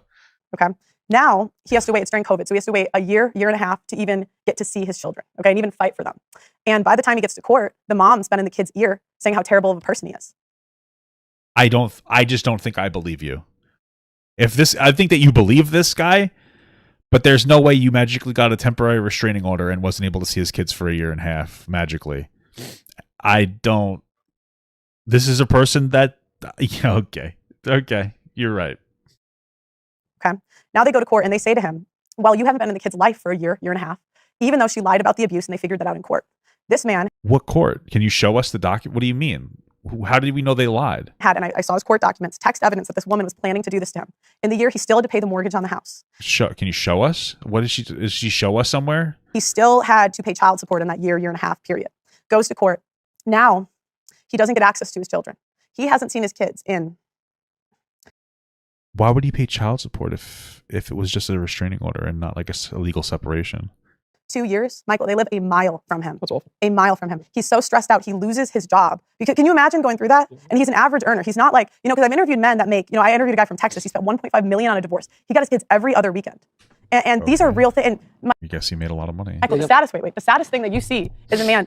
I've interviewed so many men that I would not be surprised if they committed suicide in the next year because the woman has completely ruined their reputation. She's called him an abuser, all of this stuff. So his friends, it's completely different with his friends, his kids. If it was somebody else telling me this story, I'd probably have a higher chance of believing it. But I don't know. Okay. I think he's the bad guy. He's out of money and he has to start over at 40, 45, 50 years old. And the men are 9 times more likely. What do you mean start over? How old is he? 40, 45, or 50? I thought it was one guy you're referencing. Start over as in money. Yeah. Like he has to start his life over. They're wrecked. They are wrecked in these. And the problem is in family court, it's not based on evidence. It is not. It is based on a balance of. Just to be clear, it is based on evidence in the court. It's just that they don't have to have objective 100%, like without a shadow of a doubt evidence. Like she keeps saying this. It's not true. Like it's not a criminal court, so they don't have to have 100% objective proof, but they can make reasonable assertions based on circumstances that are going on. So when she says it's not about proof, she's lying. She knows she's lying. Probabilities, meaning it is more likely that he did it than he didn't. Yeah. Yes. So if they find, based on the evidence, that it's more likely that what they're saying is true, they'll act on it as if it is, but it's not a criminal proceeding. So it is based on evidence. It just doesn't have to be matter of fact. It's like, she's so fucking stupid. And women are not punished for falsely accusing men of abuse because they've changed the definition of abuse. And these are, even if it's 5% of men that this happens to, let's say out of 100, this happens to 5%, even in the Christian churches. You know, I would never, if I got on a plane and there was, and there was a 20% chance of I get to paradise and there's a 5% chance of it crashing, I'm not getting on. I mean, I'm going to get on. If it's 5% crashing and 20% paradise, that's insane. That's actually a really good statistic. Because just because it crashes doesn't mean I'm going to die, right? I mean, the crashes are actually probably relatively decent. They have a lot of good protocols. I saw Tom. I saw Tom land that plane. What the fuck is his last name? Tom, not Tom Cruise, the nice one, Woody from Toy Story. Right. And you have to understand, this is death to a lot of men. The idea that they can't see their kids that are a mile from them. They're sending them money. It's interesting that she acknowledges that most of the time this isn't an actual issue. It's something to advocate for. The problem is it's like, it's one thing to be like, yeah, you know, I feel really bad for men who get like fucked in the system. That's great. But she's trying to make it seem like that's most circumstances, even though she acknowledges by her own statistic analysis, which is not even going to be that high, that this happens 5% of the time. That's not very much comparatively, but you know it's not even close to 5% of the time that it's happening. She's also going to listen to anything a man says and take his side of things instantaneously without any actual, like, real evidence. Tom Hanks, thank you. And Glenn, you know, he's one of the guys that happened to. Yeah. And you know, he didn't, it's like a lot of these guys did everything that you guys say. And when you guys say get married young, a lot of these men don't know what they're signing up for, and you're not going to be there when their entire life falls apart. I interview them on the other side. And that's why when you just say, you know, just find a good Christian girl and get married. That's not exactly what I'm paraphrasing. But it's important. But when you say, which is the minority, that's not the majority of women. We know that's not the majority of women that are praying every day. They're going to Latin mass. You know, I'm Catholic. Most of the women I went to school with are not practicing now. Well, you're not practicing either. So this is not the majority of women. And you know, I just don't think, I think sometimes you minimize the risk. You know, out of every 100 divorces, and I know we were going to go back and forth on the numbers, but just trust me that I'm not making this up. It's 30% are malicious. And by malicious, no, I don't say that. And I'm not anti. I think divorces. Fair. But when I say malicious, I mean alienating the child or the father from the kids, putting them on child support, alimony. So that's 30. Unfortunately, every time that, like, in a lot of instances that there is a divorce, both parents will use the kid and fight through each other with the kids. Sure, but that's on both sides, just to be clear. That's around, out of every 100 divorces, around 13. Yeah. So again, I would say that's not an insignificant number. Men, you know, apparently 23.5% of divorces are caused by domestic violence. Okay. I wonder which gender is committing the violence. He spent $1.5 million on a divorce. Yeah. He gets to see his kids every other weekend. If he spent $1.5 million on a divorce, that means that he made a sizable amount of money. Just to be clear, I don't care that this guy that got a divorce and had to pay alimony and child support. It's awful. It's awful, and that's why, you know, we could go back and forth about, you know, the numbers, but I've seen so many men on the brink of suicide, and they didn't do anything wrong. Yeah. Well, I don't know that they didn't do anything wrong, but I agree that, you know, the situation is just dreadful. We all do terrible things, and they're before the grace of God, all of us, because we're all sinners. And you know, the fact that something went so terribly wrong in their marriage suggests that, well, there's no such thing as no fault divorce, so there was fault somewhere. Mm-hmm. But we agree so broadly. I'm not exactly sure what we disagree about. Mm-hmm. We agree that the divorce court system is dreadful. We agree that the divorce laws are terrible. Mm-hmm. We agree that modern dating is challenging. Yeah, but you're not sensationalizing the issue to the degree that she wants it to be sensationalized to portray men as like these massive victims of like everything. But I guess. So what I would say, to switch things, I think men shouldn't vote for either party. Did she just what? Because neither party is taking their issue seriously. I mean, where's mandatory DNA testing? You know. What? I mean, people I differentiate would not on like these. mandatory. Why do we need mandatory DNA testing? Around 5% of men, up to 30. I mean, it's disputed. I don't want to go back and forth all day, but a significant number of men are raising children that are not theirs. This is why she's a dumb loser, moron, fucking idiot. Just to be clear, let me just play this again. And up to 30. I mean, you know, I mean, people differentiate I would not on like these. mandatory. Around 5% of men, up to 30. I mean, it's disputed. I don't want to go back and forth all day, but a significant number of men are raising children that are not theirs. So what she's saying here, she's implying that most men that are raising kids that are not theirs, don't know that they're not theirs. Whereas, like, show me that statistic, because there are men who adopt, there are stepfathers, like there are people who take care of other people's kids when they're fine with it. So that percentage doesn't mean anything unless you can differentiate people who know versus they don't.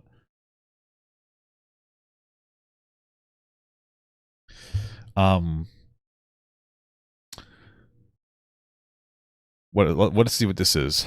No surprise there, but leave out these men and you end up with a number that can safely be assumed that they represent most of the rest of us. The number is 3.85%. Another review of what? Are you raising another man's child? So like less than 4%. Like, is this of somebody else's? I have to look into this. Okay, let's keep going. You know, there's a line in I think it's the Odyssey of where the son of Odysseus says, "It's a wise man who knows his own father." It's true. It's been true for a long time. Okay, well, I don't know what that has to, Well, you raised the question of paternity, and I'm saying this has been a long-standing trope in the Western tradition. Go back to the earliest days. But my point is, they're not taking men's issues seriously. I don't think either party is. So I think, really, if it was up to me, I would say men don't vote until one of the parties starts taking you seriously. So just to be clear, the reason why... Okay, so this is the problem, is Pearl is trying to sensationalize this issue that is a non-issue to most people. Men aren't really that concerned with the system. I'm sure that there are injustices, but most men don't care because it's not really a relatable problem that most men are having or dealing with. That's why. So why would politicians obsess about something most people don't give a fuck about? So like that's why they're not caring. It's because there's nothing to care about. Like most men aren't sitting here like, oh man, divorce is really... They're not fucking worried about it. They're worried about going to work and coming home. So like that's why so why would, like, it's not an issue people care about because they don't feel like it's a problem. I think the left should try to buy him. Not buy him, but like, if Biden came out tomorrow and said, hey, we're going to make divorce and family court more fair. We're going to... He might, but what does that look like to you? We're going to do mandatory DNA testing. You might disagree with that. Why would we need to do mandatory DNA testing? Okay, well, I think if like the father wants one, go for it. Sure, have the test. But why does it need to be mandatory? Disrespectful to the institution of marriage. Well, I think it's more disrespectful that women are lying to men about paternity, and that's it's not happening in any robust capacity. Real problem. Sure. So yeah, deceitful women, it's a problem. Right, it's true. Right, and even if it's 2%, 1%, that's 1 out of every 100 guys. That's a real issue, and there's no penalty for women doing it, even though it's fraud. Sure. And so until... Okay, so here we go. A man has a right to seek a paternity test to clear up doubts. A man has a right to seek a genetic test to determine his child's parentage, and these tests are extremely accurate. So one quick Google search just has told me that if a man wants a paternity test, he can get it very easily. So why do I care? Why we don't need to make them mandatory. Why do I care anymore? What else is there to care about here? Until the right and the left start taking men seriously when it comes to their, their issues, I think men should bow out. But this is Pearl's world. But in Pearl's world, yeah. Again, so it's confusing because you say, fucking idiot world. Don't ever tell men what I think they ought to do, but you just said, I think men should bow out. I think that would be a strategy, sorry. Right, but you say that's you giving men advice. Same kind of thing. You say, I think men ought to wait until the laws change before they get married. No, every man has to decide for himself. You just told men what to do when it comes to voting. Every man has to decide for himself what he does in his personal life. Men don't take this woman's advice, okay? Because she's dumb and she's a woman. I think a good strategy could be that men walk away until they... This is advice. Like, why is she such a coward and like not saying like, oh, here's my advice? What is it that she's trying to play here? The laws change. I think it's fair. Like, I think that's a good strategy. Sure. There are other ones. Maybe you could come up with some. You guys are one of the largest, political media organizations. Well, but I think a better strategy for you guys would be to maybe start catering, to start... Pandering? Because I don't really think banning no-fault divorce would really change much. The culture is what it is. When they introduced no-fault divorce in 1960... I'm pretty sure no-fault divorce means that you can get divorced for any reason. So I guess you would have to find a fault in the divorce. So I guess it would change things. I don't think that you need that. That's ridiculous. But you shouldn't be forcing people to stay in a marriage. 9, I think it was, in Canada. The divorce rates shot up 500% within 2 years. Ending no-fault divorce. First of all, I think Pearl's just trying to ruin men's lives so that maybe like she can find one of these like broken, pathetic men that listen to Red Pill to actually like fuck her and date her. I think that's really what it comes down to. No-fault divorce wasn't even recognized in liberal New York until 2010. That change alone, it wouldn't solve the problem. It would go a long way. Yeah, but that generation, a lot of them were separated anyways. Separation is one thing. Divorce is quite another. Because that would make negate all the problems you're describing. I would be for it. I just don't see that getting passed anytime soon. I don't see any of these laws getting passed. That's why I'm telling men don't put off your life and put off having a family until the laws get passed. Well, I think we would have a lot better chance of getting them passed if that was the number one issue you guys were talking about. If that was the number one issue. It is. I don't think I'm exaggerating. Okay. It might be the number one issue I've talked about. I mean, I was just at CPAC, and I got in all sorts of trouble for saying that the way that people describe marriage these days is wrong, and marriage is a lifelong union between a man and a woman. Right, but you would agree it's not how it's practiced today. It is how it's practiced by I don't think anybody really cared, but okay. people who have. Would you agree it's not how it's practiced today, not in the special religion, but by and large? Again, when you say special religion, it seems to me you're trying to marginalize the Catholic faith or other faiths. I'm Catholic. I suppose, but I think you're marginalizing it anyway. But religion is just a habit of virtue that inclines the will to give to God what He deserves, right? So it's just kind of the way that one. Sorry, the reason I say that is because I grew up in the Catholic faith, and I don't think that exempts men from the risk of getting married. One girl I interviewed, she was from a Latin Mass, like one of those communities, and she had horrible parental alienation. I mean, her mother. There's a whole book that it's called How to Destroy a Man. And it lays out the framework exactly. Makes sense why she hates her mother now. I'm thinking, or why she hates women, because she hates her mother so much. Yeah. For how women can legally destroy a man, take his assets, take his children, and ruin his reputation. I wouldn't recommend This is a step. No, I've read it. No, not for that. But I don't think that you've read anything, to be honest with you. But it's like a step-by-step guide. And this mother did it. And this was in a Latin Mass, like Orthodox community. And that's why I say. Again, because of these terms are sort of ambiguous and contradictory in this case. So I'd be curious to see the actual case. Well, I guess what I would say that's fair. Is sometimes women you just can't. She's not somebody that you can trust her interpretation of anything. So women have feelings about religion at 22, and at 42 they change. Okay, so maybe men have the same feelings about like religion as well, and things change. People in general are having this. See, this is the problem. This is why she doesn't want to talk about men, because it's like, oh, let's say there's two 20-year-olds that get married. They both love religion, yada, yada, yada. 20 years later, they have a different interpretation of life, which is going to happen because you're going to change, and you're going to grow, and you're going to evolve. And now they have a different interpretation. The man might cheat. He might not see it as a big deal, or something along those lines. And the woman might be like, oh, I don't want to be with a cheater. Like you're acknowledging that women have a shifting perspective on things, which is normal. And but what about men? Like you're not. She's not taking into like the nuance of these relationships and how they're getting, how they're going away in some instances, not because of the men or because of the women necessarily, because there's like a circumstance change. And it's like, oh, women are divorcing at 70% of the rate. Yeah, well, what are the men doing? Like, I'm not saying all men are bad or all these men are bad. I'm just saying, like, what are they potentially doing that would cause this to happen? And there's no consequence for women leaving right now. Yes, there is. The leaving in and of itself is the consequence. What? In fact, correct. But in fact, they're paid to do so.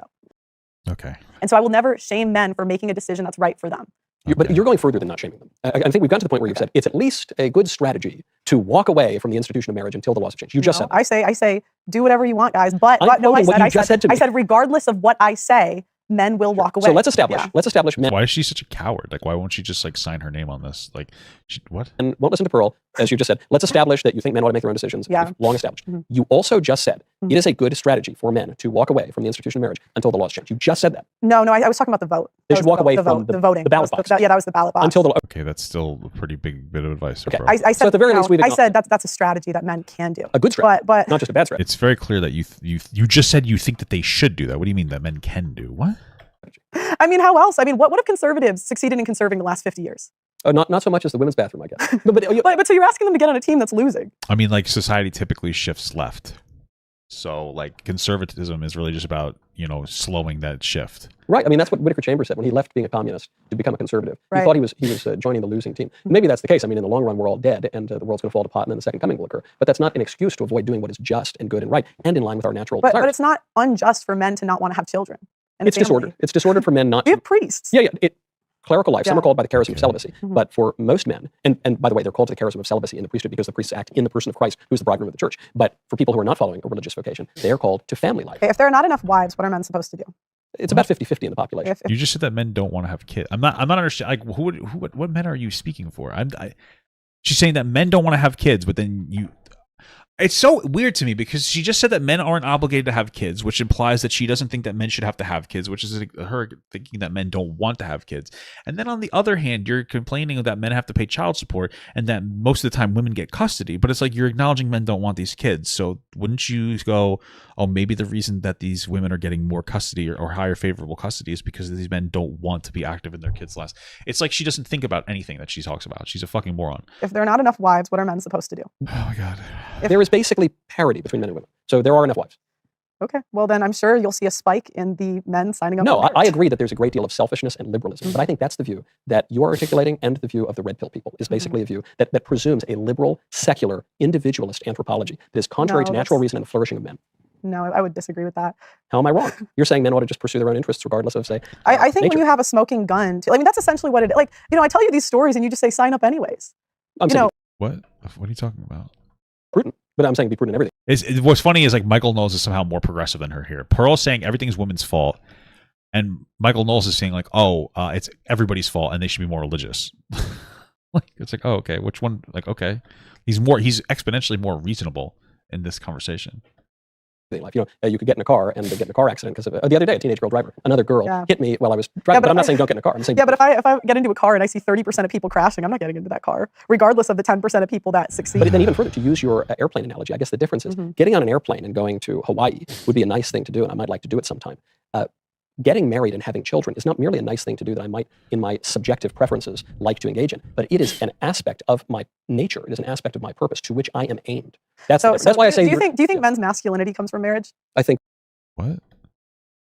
This is a dumb question. I think that if you're a man that is on the verge of suicide, consider getting into a marriage or finding somebody to marry. Put significant. Actually, do that for like a very long time. Always date to marry. That doesn't mean you have to date to like be with somebody forever. It just means like date somebody with the intention of potentially being with them, right?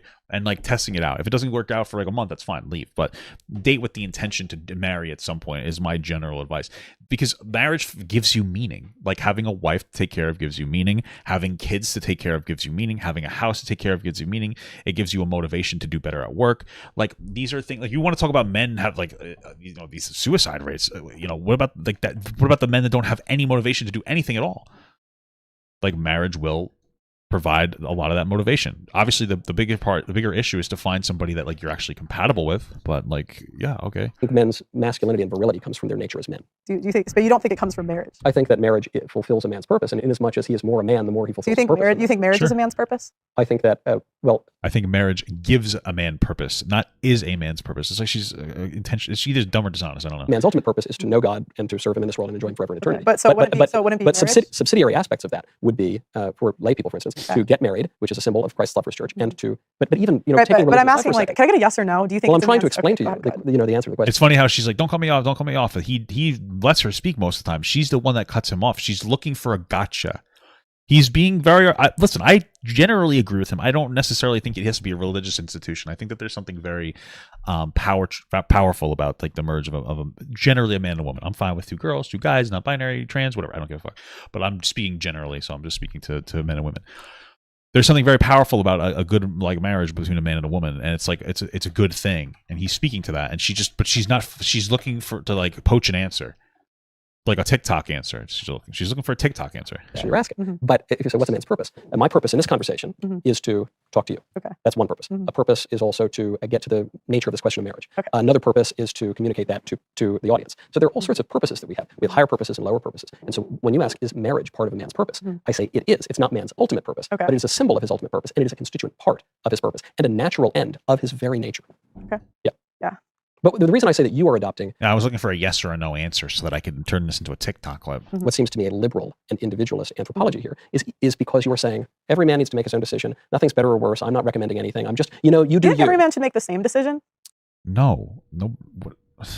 In many matters, yes. Not between chocolate and vanilla ice cream, but do you feel like like he's going to be like, yeah, I think that everybody should get married, but you're going to have to make different small decisions on who you marry. Like other people aren't going to be compatible with. Not everybody's compatible with each other. You have to find somebody with better compatibility. You should tell men what to do. In as much as I correctly perceive moral order, yes. Okay, so you think that you know what's right for every man? What the fuck is she talking about? I think that I can. I have a relatively reliable. If you'd like to answer, I think I have a relatively reliable faculty of reason and moral conscience. And so, in as much as it is reliable, I can articulate the truth as I see it, which is all anyone does. It's what you were doing. It's what all people do when we speak. Yeah, I don't think it's really our job as commentators to tell people what to do. But it's our. Well, first of all, that's what you do. Second of all, shut up. There's nothing wrong with telling people what to do as long as you like live it. Like I tell you to get married and to try to find a good marriage and this and that because I am married in a good marriage. But like Pearl's just telling people to not get married because she's for no reason. Like she has no actual foundation for her beliefs. So our job as human beings to perceive the moral order, right, and to form judgments about that. Well, I disagree when you say it's the equivalent of feminism because like it's what she just did was like childish. She's appealing to men that don't want to be told what to do. She's appealing to men with no sense of responsibility. Oh, do you think you should tell men what to do? And then that guy's like, yeah, you think you tell me what to do? It's like, yeah, because you're what? Like you're appealing to their fucking their baby brain ego of like, I don't want anybody to tell me what to do or have responsibilities. That's what makes a fucking worthless man, not having responsibility. People like Sneeko who go around and be like, a man is free and he gets to do whatever he wants. That's not what a man is. That's what a baby is. That's a child. That's a loser. Real men, real people have responsibilities to themselves and to other people, whether it's their friends, their family, their society, etc. There's different levels of responsibility for different things. Their wife, their husband, their whatever. But she's just a fucking a stinky person. Because right now, it's the equivalent of what you're articulating is a liberal and individualist view, and therefore similar to feminism. I would say that right now marriage is a feminist. I agree with that, by the way. I think yeah, she's just preaching the opposite of fucking feminism, which is like a form of feminism. It's there's good feminism and there's bad feminism. There's good male advocacy and bad male advocacy. The bad ones are ones that victimize their own group and then point the finger at the other group, and that's what like the manosphere does. Institution. Not mine. Right? Well, if your wife decides tomorrow she wants to leave you, it will be. Well, then happy wife, happy life, baby. She won't want to leave you. There's no reason that your wife would want to leave you generally, unless you treated her like shit. So the divorce laws are informed by feminism. Correct, yeah. correct. And so marriage is. I mean, like you might fall out of love too. That part could definitely happen. That's for sure. But you know, life is complicated. Marriage might be archaic. Maybe we're getting to a point where people don't engage in marriage. Maybe the best way to go is short-term monogamous relationships. I don't think I agree with that. But, you know, marriage is hard work. It's not easy. You're going through, you're marrying somebody and then you're going to be maintaining that marriage with somebody else. That's what marriage is. Like, you're not going to be the same person at 20 or 30 years old that you're going to be at 50. You guys have to just do your best to keep the effort going, to grow together and to love each other. And it can be hard sometimes, but like, you have to put in the effort. Regardless, marriage is a natural. Is the bit rate getting worse? Really? I thought it would be better now because of the new computer. Institution that predates the states that right, but there is no way for you to get married in this country and have children and not be a part of the institution of marriage legally. Yeah, you have to. Okay.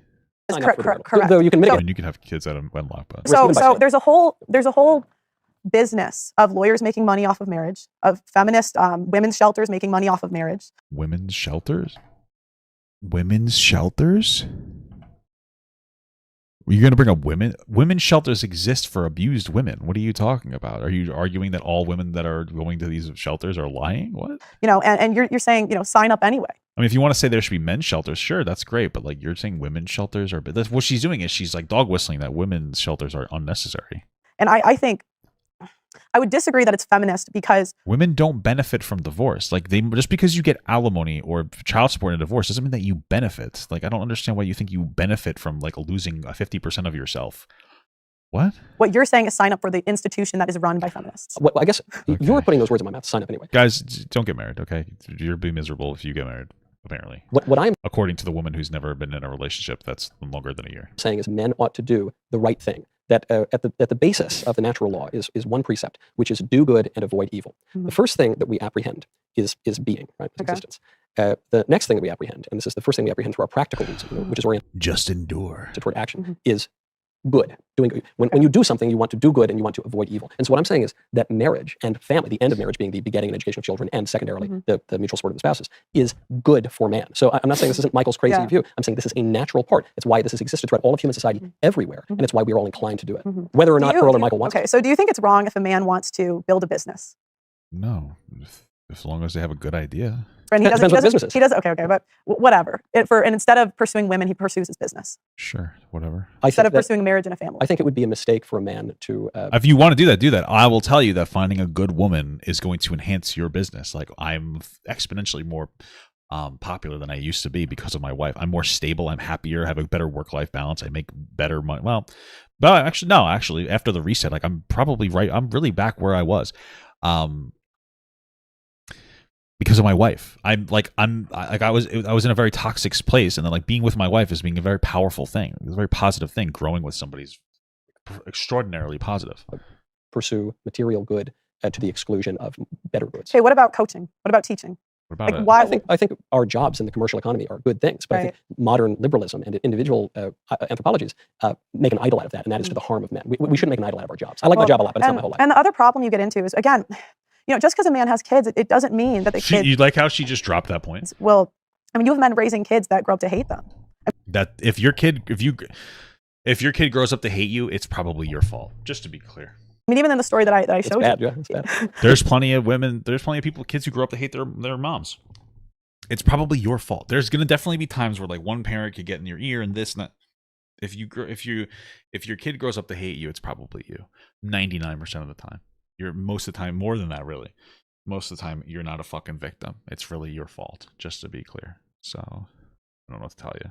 Within marriage or divorce? You mean? Both. Yeah, Both. I've seen kids get alienated from their fathers How? that are in the same household. It happens How all does the it time. happen? I agree, it happens. Well, I mean, the man's working, It's only happened. and so the mom spends more time with the kids. The mom's talking all day in the kid's ear. It's a really So you're sad saying thing. the mom hates the dad? Yeah. That seems to be a problem. Disagree, kids suck, but That predates the alienation. No, it totally is. It is. Totally is. And And the schools and the TV and everyone says the men are adults and idiots. Yeah, I agree. That's terrible. yeah, okay. yeah, but that's I choose not to live in the male victimhood complex world. It gives me more agency over myself. How you like that? A little gay. that's my point. Is just because a man has kids, it doesn't mean his legacy will live on. Yeah, well, if a man's good and has kids, it will live on. That's my point. You can only do what you can control. There could be this magical scenario outside of your control where your kid will hate you regardless, but for the most part, if you act like a good man, your kids will love you. So suck a butt. I'm gonna pee real quick, okay? No, again, I don't think the kids are the chief Yeah. end of man in the world, but I do think it is an important aspect of it and an expression of it. And you can raise kids who are likely not to hate you. There are things that you can do and things that you can avoid that will increase that likelihood. I mean, that's true, but there's no guarantees, and I think There's no guarantee in anything. So like, you're based on her logic, just don't do anything because you're fucked regardless of what you do. That's literally what she's saying. No guarantees of anything. And This life for all. I think it's a higher risk, and I think I would really encourage you to spend a couple days in family court. I think it would really. I would encourage you to not do that. I would encourage you to be a good father and husband, so you won't have to do that. I mean, I've point had of view. close friends who have been in brutal divorces. I mean, I've seen a little bit of it up close. It's dreadful. Yeah, and at times, they didn't really do anything wrong.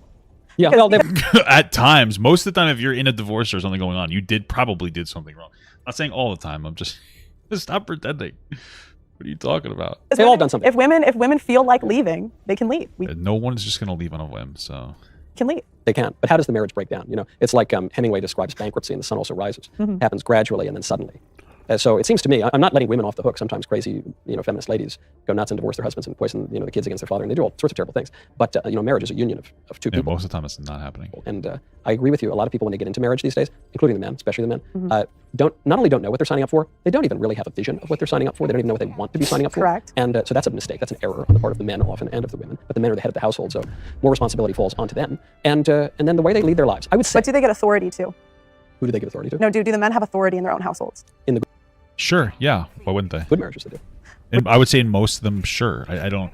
I just find it interesting that she's so quick to fucking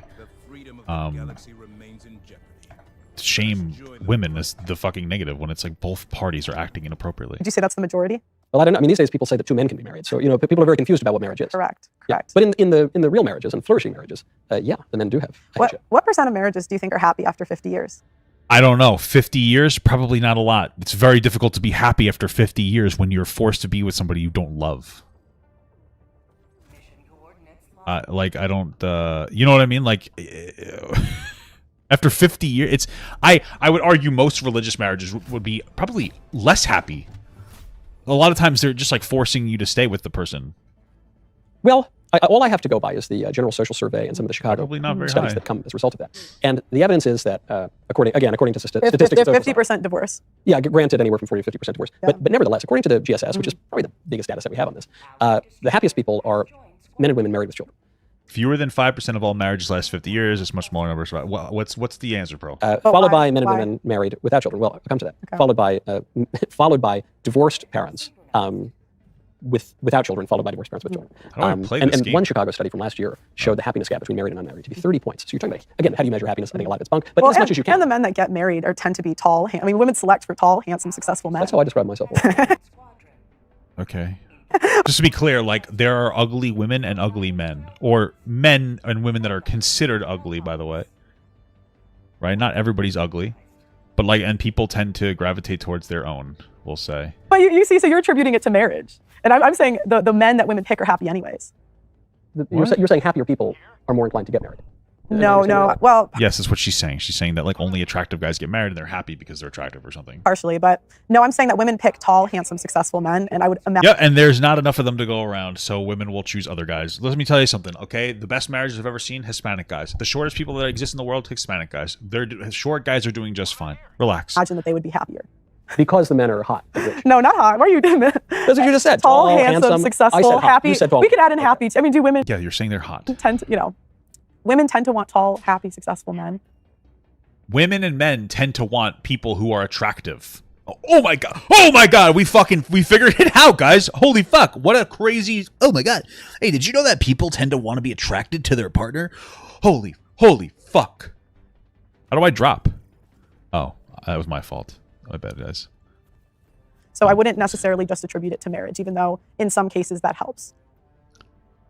I'm having a little trouble following. You're saying because you guys always attribute Oh fuck. if a man's happy, it's because of his marriage. I'm And just saying, there are I'm just saying married factors. people are Okay, in as sorry, much as go one can, in as much as one can measure happiness. Married people seem to be significantly happier than unmarried people. Okay. But again, then men will sign right up. But I think people do things that are extremely perverse today because of largely because of individualism and liberalism. But even that word happiness is important because we say we can't measure happiness. I don't even know that we can define happiness now. Okay. What do we even mean by happiness? I mean, if we're gonna measure for happiness, like fucking other countries with more robust welfare programs, like fucking Sweden and shit, are happier than us. So we were like below the 30th. I think we're below like the 40th happiest country now. So I have a definition that I go by, but Okay. what do you mean by? Fuck this shit. What's over here? Actually, I guess I couldn't say definition off the top of my head. I see what you mean. Right? I mean, Yeah. so many people mean so many different things by it. I always go by good old Uncle Aristotle's definition of happiness as eudaimonia, which is rational activity. well, then there is also like a conversation. Like, I would argue if you have kids, you're probably less happy than somebody without a kid, but you have less meaning in your life, right? So it's not just about happiness; it's also about like how much meaning you have. Conducted in accordance with virtue. And so the reason I mention this is not Was just this because I a- love this is the a drop-off old zone? dead thinkers, but because I think they had something right that Okay. will help to guide us through this very confused modern time. The way that I'm you gonna are go to my, describing fuck these marriage nails. seems to be from an unmoored perspective of And unwet. unmoored, meaning I not don't know what grounded that in something. Meaning it's a little subjective. It's a little wishy-washy. Men can do whatever they like. You pick. not Some what I people have a said. different purpose. That is effectively what she's trying to say. She's trying to remove responsibility from men. That's not what I said. I thought you said men can do whatever they like. Then She did say men should be able to do whatever they want. I'm not going to. I think you took issue with me for saying that I was coming to a moral judgment about how men. No, I think that every man has to decide for himself. But I wouldn't recommend Every man has to decide. Every man has to over and over again, dude. and say like How should he decide? following shit. in an ideal world, following God and His purpose. Right. So following God and how do we come to know our purpose? I mean, I think following God typically meant. How do we follow God? Going to church every Sunday. Praying. I think there's ways that you can studying the Bible. Mhm. But And- I'm not like a preacher. You're not. The thing you keep leaving out, I agree, all those things are Yeah, good to do. yeah. The thing you keep leaving out is reason.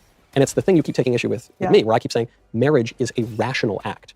It was. I don't know if it is now. But even though the laws are bad and politicians are dummies, even still, it's a rational act over and above the qualities of the state because of human nature. Because men and women are different. Because we are a rational creature, so we can perceive of things like abstract justice. Animals can't do that. Like my whiskey glass can't do that. So we can do that. Men and women are different. We're not like the feminists say. They say we're identical. We're not identical. I agree. We're not. And like feminists and some of the Well, I don't think that feminists are actually saying that men and women are identical. That's not really what they're saying. They're just saying that women should have equal rights. There are some people who are saying everything's perfectly exactly the same, but it's not really true. But some it would seem if the most are just saying women should have rights. red pill guys would imply we're not totally opposed to one another in Who? our interests. The who would suggest this? Yeah, no, you guys always say red pill guys. I never Yeah. know. I don't like to give them airtime because I find them to be huge jerks and they have smaller audiences and I don't want to That's fair. That's based. popularize them. But I think we know some of the people that would. Conversations like these make me like my Uncle Knowles a little bit. I'm not a super like religious like whatever, and I don't believe agree with everything, but I do agree. Like I tend, as I get older and like I'm married, I tend to gravitate towards people who have a very high value of marriage because I have a very high value. I have a very high value in like marriage, and I think it's very important. Like, you know what I mean? And like maybe it's not right for everybody, but like it's been very right for me. So like I would generally be like, hey, you should explore the concept of doing this. You know? Okay. And if you think it's an unfair characterization, Yeah. please tell me. I think that. Well, I the way you're- don't speak for every red pill guy. But you're so describing the interests of men and women as being quite opposed. You've been talking about it this whole time. The mothers when they're the staying way the home, laws are, poison. the way the laws are today, Not just the laws, the behaviors. You're saying the mother at home is poisoning the children against the father. it's very common. Right. So anyway, Is it me? That's why she's like her mic sucks, or that's the view I'm It's very discussing. common, But, yeah. but again, I don't think that is ultimately the relation between men and women's hostile interests. I think, call me crazy and old-fashioned, I think that men and women are complementary. They're physically complementary I to one agree. another, and we I are agree. spiritually complementary. I agree. And is it her mic or is it me? Like, so when I say that marriage is a rational activity, I mean because his mic is fine. that the fact that man is social the fact that men and women are complementary, the fact that men and women are coupling creatures, and that it is in our interest. Yeah, I agree. I think that generally speaking, masculinity and femininity like mix very well together, in not only like in relationships but also in individuals. But yeah, I agree with this. Very basic level to procreate and therefore and consequently to educate the children makes marriage a natural institution that does not actually change no matter what the politicians say. His audio is fine though, I'm assuming, right? It's her I microphone. think that that's easy to say in your position. I think it's very difficult. And for other people to say that. I would agree that marriage is a natural thing. I would agree that men and women are better. I don't think that marriage is necessarily natural. I think, like, generally speaking, people are probably bigger into being like monogamous, short-term monogamous relationships. But I do think that marriage is very positive, especially because like things are changing. We become less natural because of all of our technology. People are living longer. They're more intelligent. They're having kids and jobs and this and that. Things are so much different. I don't think it's all about like what's like the natural thing to do, you know? Because if we're talking about natural, also they'd have to acknowledge that gay people is a natural process that exists. So They're together. But I think when you're paying people to do the wrong based. thing, which if a man has children in this country, the woman is being paid to leave, you're going to have a higher percentage of No, they're women not. that do it, Yes. religious or not. And No, until, they're much less likely. But religious or not, the woman will not care in divorce court. She will. And- The religious woman. it just sounds like you're saying that there's nothing men can do and they might as well just get fucking like never get married in the first place. That's exactly what it sounds like you're saying. Is more likely. If we're going to go off of the numbers, it's roughly 25% to a third of Catholics. That's an insignificant number. It's like 5%. That's. and it's like 10%. I don't. Those It's like 30% those numbers Muslims. include people over a certain age. Under a certain age, that's a Keep moving different. the That's a- goalpost. I like that like sheet to get her statistic. You have to change everything about what's going on. It's like, okay. different. No, it's not moving the goalpost. It's something that you should consider. Okay, so but I'm considering. so- but you mentioned the statistics, but then you said I can't trust the statistics when they contradict. your argument. No, that's not what I said. I said that over the age of 40, roughly 35, it's a different time, and the women of today are not the women of yesterday. It's a different. You know, we would agree that it's a lower. I mean, just going on whatever. I mean, I don't know about you. I had never met a sex Are you talking about whatever podcast? worker in my life. Yeah. Okay. I never had. But I grew like. Yeah, because why would you meet sex worker? I haven't like personally met one either. On the internet though, things are very different. I grew up in a Catholic community. Though, when that you- wasn't normal. because but that now I'm seeing technology now. didn't exist. But now I'm Right. seeing you know ex porn stars as preachers. You haven't seen that? Oh, it's No. What does that mean? They're preachers. Have they given up their vile, sinful ways? oh yeah. At least they're oh ex-porn yeah. stars, better than current porn stars. Thank God. You know? No, I mean, even that. that's my point. I mean, you know, look, is St. Paul persecuted Christians, you know, and then he was knocked off, Oh, I mean, off a horse on the road to Damascus, and became the apostle to the Gentiles. So people can change their lives, and I think that's something you're kind of downplaying here. No, I'm not downplaying that people can change their lives. What I'm downplaying is that not downplaying. What I'm saying is that it's not really wise for men to date former sex workers. Okay. Who cares? I agree. Nobody's contesting that. If you want to date somebody like that, like, by the way, be my guest. God bless you. But nobody's advocating to date sex workers or former sex workers. This is just not advice anybody cares about. It's not relatable. Nobody cares. It's not helpful. It's not relevant. What the fuck is she talking about? Regardless of what they say. Why not? Why not? Yeah. I'm not saying it's ideal, but why not? Because I Why think is the it best predictor of future behavior is past behavior. so then you are sort of denying that people can change. Okay. No, I'm not denying that people can change. I would say most people don't change in general. Like I Okay. wouldn't say women go date a criminal. Yeah, I wouldn't recommend. I wouldn't, there might be the Sure. exception, but it doesn't make the rule. Yeah, but I'll tell you, growing up in New York, I know some reformed criminals who are actually reformed. Who are, Yeah, but the difference is criminals actually have consequences where women tend to not have consequences for their you decisions. don't think the women. What are you talking? What? Yes, they do. If you are an OnlyFans person, you're probably not going to be able to. Like, this is, it's so interesting. But her advice of like you shouldn't date a former OnlyFans person or something. That's not like advice anybody needs because nobody wants to date that person. So when you say that, like, what are you saying? What are you like? And you're like, but then on the other hand, you're like, well, there's no consequences. Yes, there is. Like, you won't get a partner if you used to be a fucking OnlyFans prostitute. It's going to be very difficult. There are consequences to all actions. Obviously, being a violent criminal is going to have a greater consequence than selling porn. But yeah, like. I think that modern women face a lot of consequences. They don't want to admit it. No, I think we're they bailed out of every bad decision we make. I don't think so, because you can't get bailed out of reality. So, like, I agree, the divorce courts are jilted toward women or whatever. But like the woman who goes to university, I'm sure you get these letters, I get them too. Mm-hmm.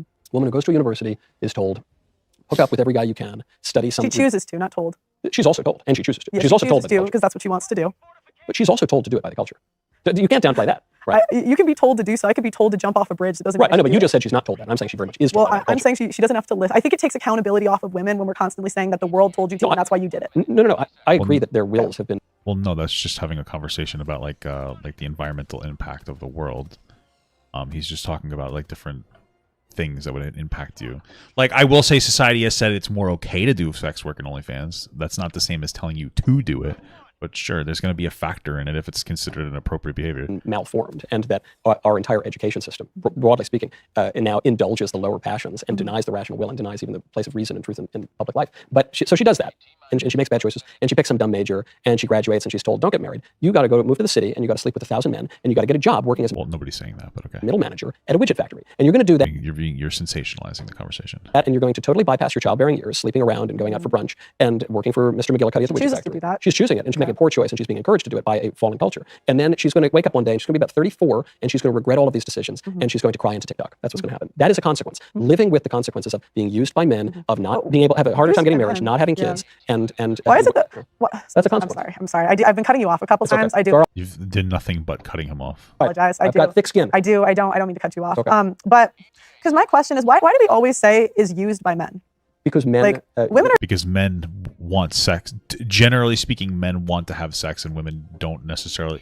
Men and women both want to have sex, but men are more sexually motivated and driven. So usually, that's why he's saying it. Women don't tend to have that same inspiration. Use women for sex. No, but women don't use. Yeah, some women do, but most of the time it's not happening. There are women that hunt top men down and try to sleep with them. I'm sure the top men are at the top. I mean, I don't know what top men. But I know, probably even the way you describe it, it's like always putting it on the men. Because men and women react differently to sex, and because men tend to pursue in sex, and women tend to be pursued. Because no, not the top guys. What do you mean by top guy? Yeah, like I've interviewed. I had Brittany Renner on my show. Do you know who that is? It's a porn star. Who cares? Is that right? There are girls that they learn she talks about this. They learn every single thing about, like, they become targets, the men. Yeah. And dude, shut the fuck up. Oh my God. Like, you're talking about like the most non-normal experience. Like, Michael Knowles having a general conversation. Like, yeah, generally speaking, men are more sexually motivated, and women are, men pursue more, women are pursued more. Which I agree. It's true. It's a fact. That's just how things have. And she's like, well, no, not like in like the top 1/10 of a millionth percentage of men. Shut the fuck up. You're so unrelatable. Like, every single time she talks, she just acknowledges that she's just a fucking red pill moron. They get the guys to sleep with them. They try to steal condoms. Like, this is not. Who's a top man? You mentioned a woman. Who's a top man? And am I? Well, this is something. I want to be. If you were dating again, you might be. I would be. All right. That's good. You might be. I mean, women, when there's money, Just my money. It's not my sparkling personality and my good looks. Money obviously is a factor. Right. Look at there. Okay. But I just notice in the language, like, somehow it's always the men's fault when we talk about sin. They're talking about sex, and it's not always the men's fault. This is just the general behavior of a man. So even in that sin, women sin, but women are easily women are taken advantage of. Because I disagree. Do you think men and women relate to sex in the same way? I think that at times women have more sexual power than men. I'm not denying. That's not the same. Holy fuck, she's so stupid. No shit, women would have more sexual power because the men are the ones that want to pursue sex more. Like, she's not saying anything. Like, yeah, no kidding. What the fuck are you talking about, bro? Like, she's a yapper. Women take advantage of. You could say women take advantage of lonely men on OnlyFans. But they do. Sure, that's okay, cool. That's not every man's experience. What I'm asking is, do you think that men and women relate to sex in the same way? No, they don't. That's why we talk about men and women in sex. You notice that, like, there is always this shift. There's always has to be something that men are the victims. That's every single time she talks. That is the way that she talks. Differently, and we ascribe different moral. Right, but I think your accountability for the action it's on you. So I don't think when women sin, it's the fault of society. I don't think it's the fault the men are just using you. I think that when women do that, it's a choice. Sure. Do you think people can be deceived? I think women play dumb a lot. It's like I'll interview these women on You're certainly not playing anything. Abortion, and they're like, "Oh, I didn't know. What, you didn't have Google?" Yeah. Well, you say they play dumb, which they do, but are they dumb sometimes? That's fine. Well, you would say yes. You would say yes. Yeah, people but obviously can be deceived. They can be deceived, but you're still accountable for the choices that you make. And I don't necessarily. I think sometimes it's just the easier choice. Like, women don't want to do the hard thing. What's the hard thing? I would say it's easy to sleep around. Yeah, that's an easy thing to do. It's a temptation for men too. Correct, but it's easier for women. Yeah, that's exactly what I'm saying. Yes, it's easier for women to sleep around because men want to sleep around with women. So if you're a woman that wants to sleep around, it's easy for you to find someone. This is not a hot take, though. Correct. But that's the getting. That's kind of why I Yeah. attack the guys for using women. But Yeah. what percent of men are even using women? It's like 80% of women are involved in hookup culture, maybe 5%. What percent of men are using women? I don't know, Pearl. What percent of women are stealing men's money in relationships? Like this is what I'm talking about. You're just a yapster. You're yapping. You're just yapping. Of men. And I can tell you, I can even say this like from doing my show. I'll interview a guy. He's sleeping with like 3, 4. He'll go on 3, 4 chicks from the show. Right, that's bad. Right? That's bad. You would say that's a bad thing for you. Sure. But my point is more women. There's 5 Yes, that is a bad thing. women partaking in it where there's one man. But it's not a man doing it 5 times as much as the women. That's why I'm not going to. But my point is more women are responsible for hookup culture than men. But the What?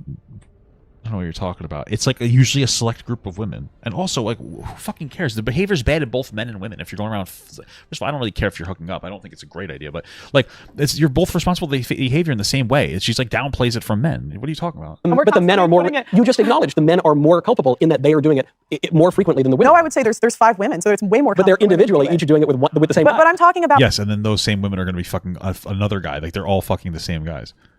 Like you're basically saying to men, oh, don't sleep. But most men can't. Most men aren't. Which is good. That's actually a great limitation of their. Yeah, fine. And most women don't want to. So. Fine. But it's like, but it's just so funny. But it's funny because it's like the hookup culture. Women are more responsible for hookup culture than men. And if there's 10 women, if there's 10 women that partake in it, there's less men that can't. No, women are more responsible. What?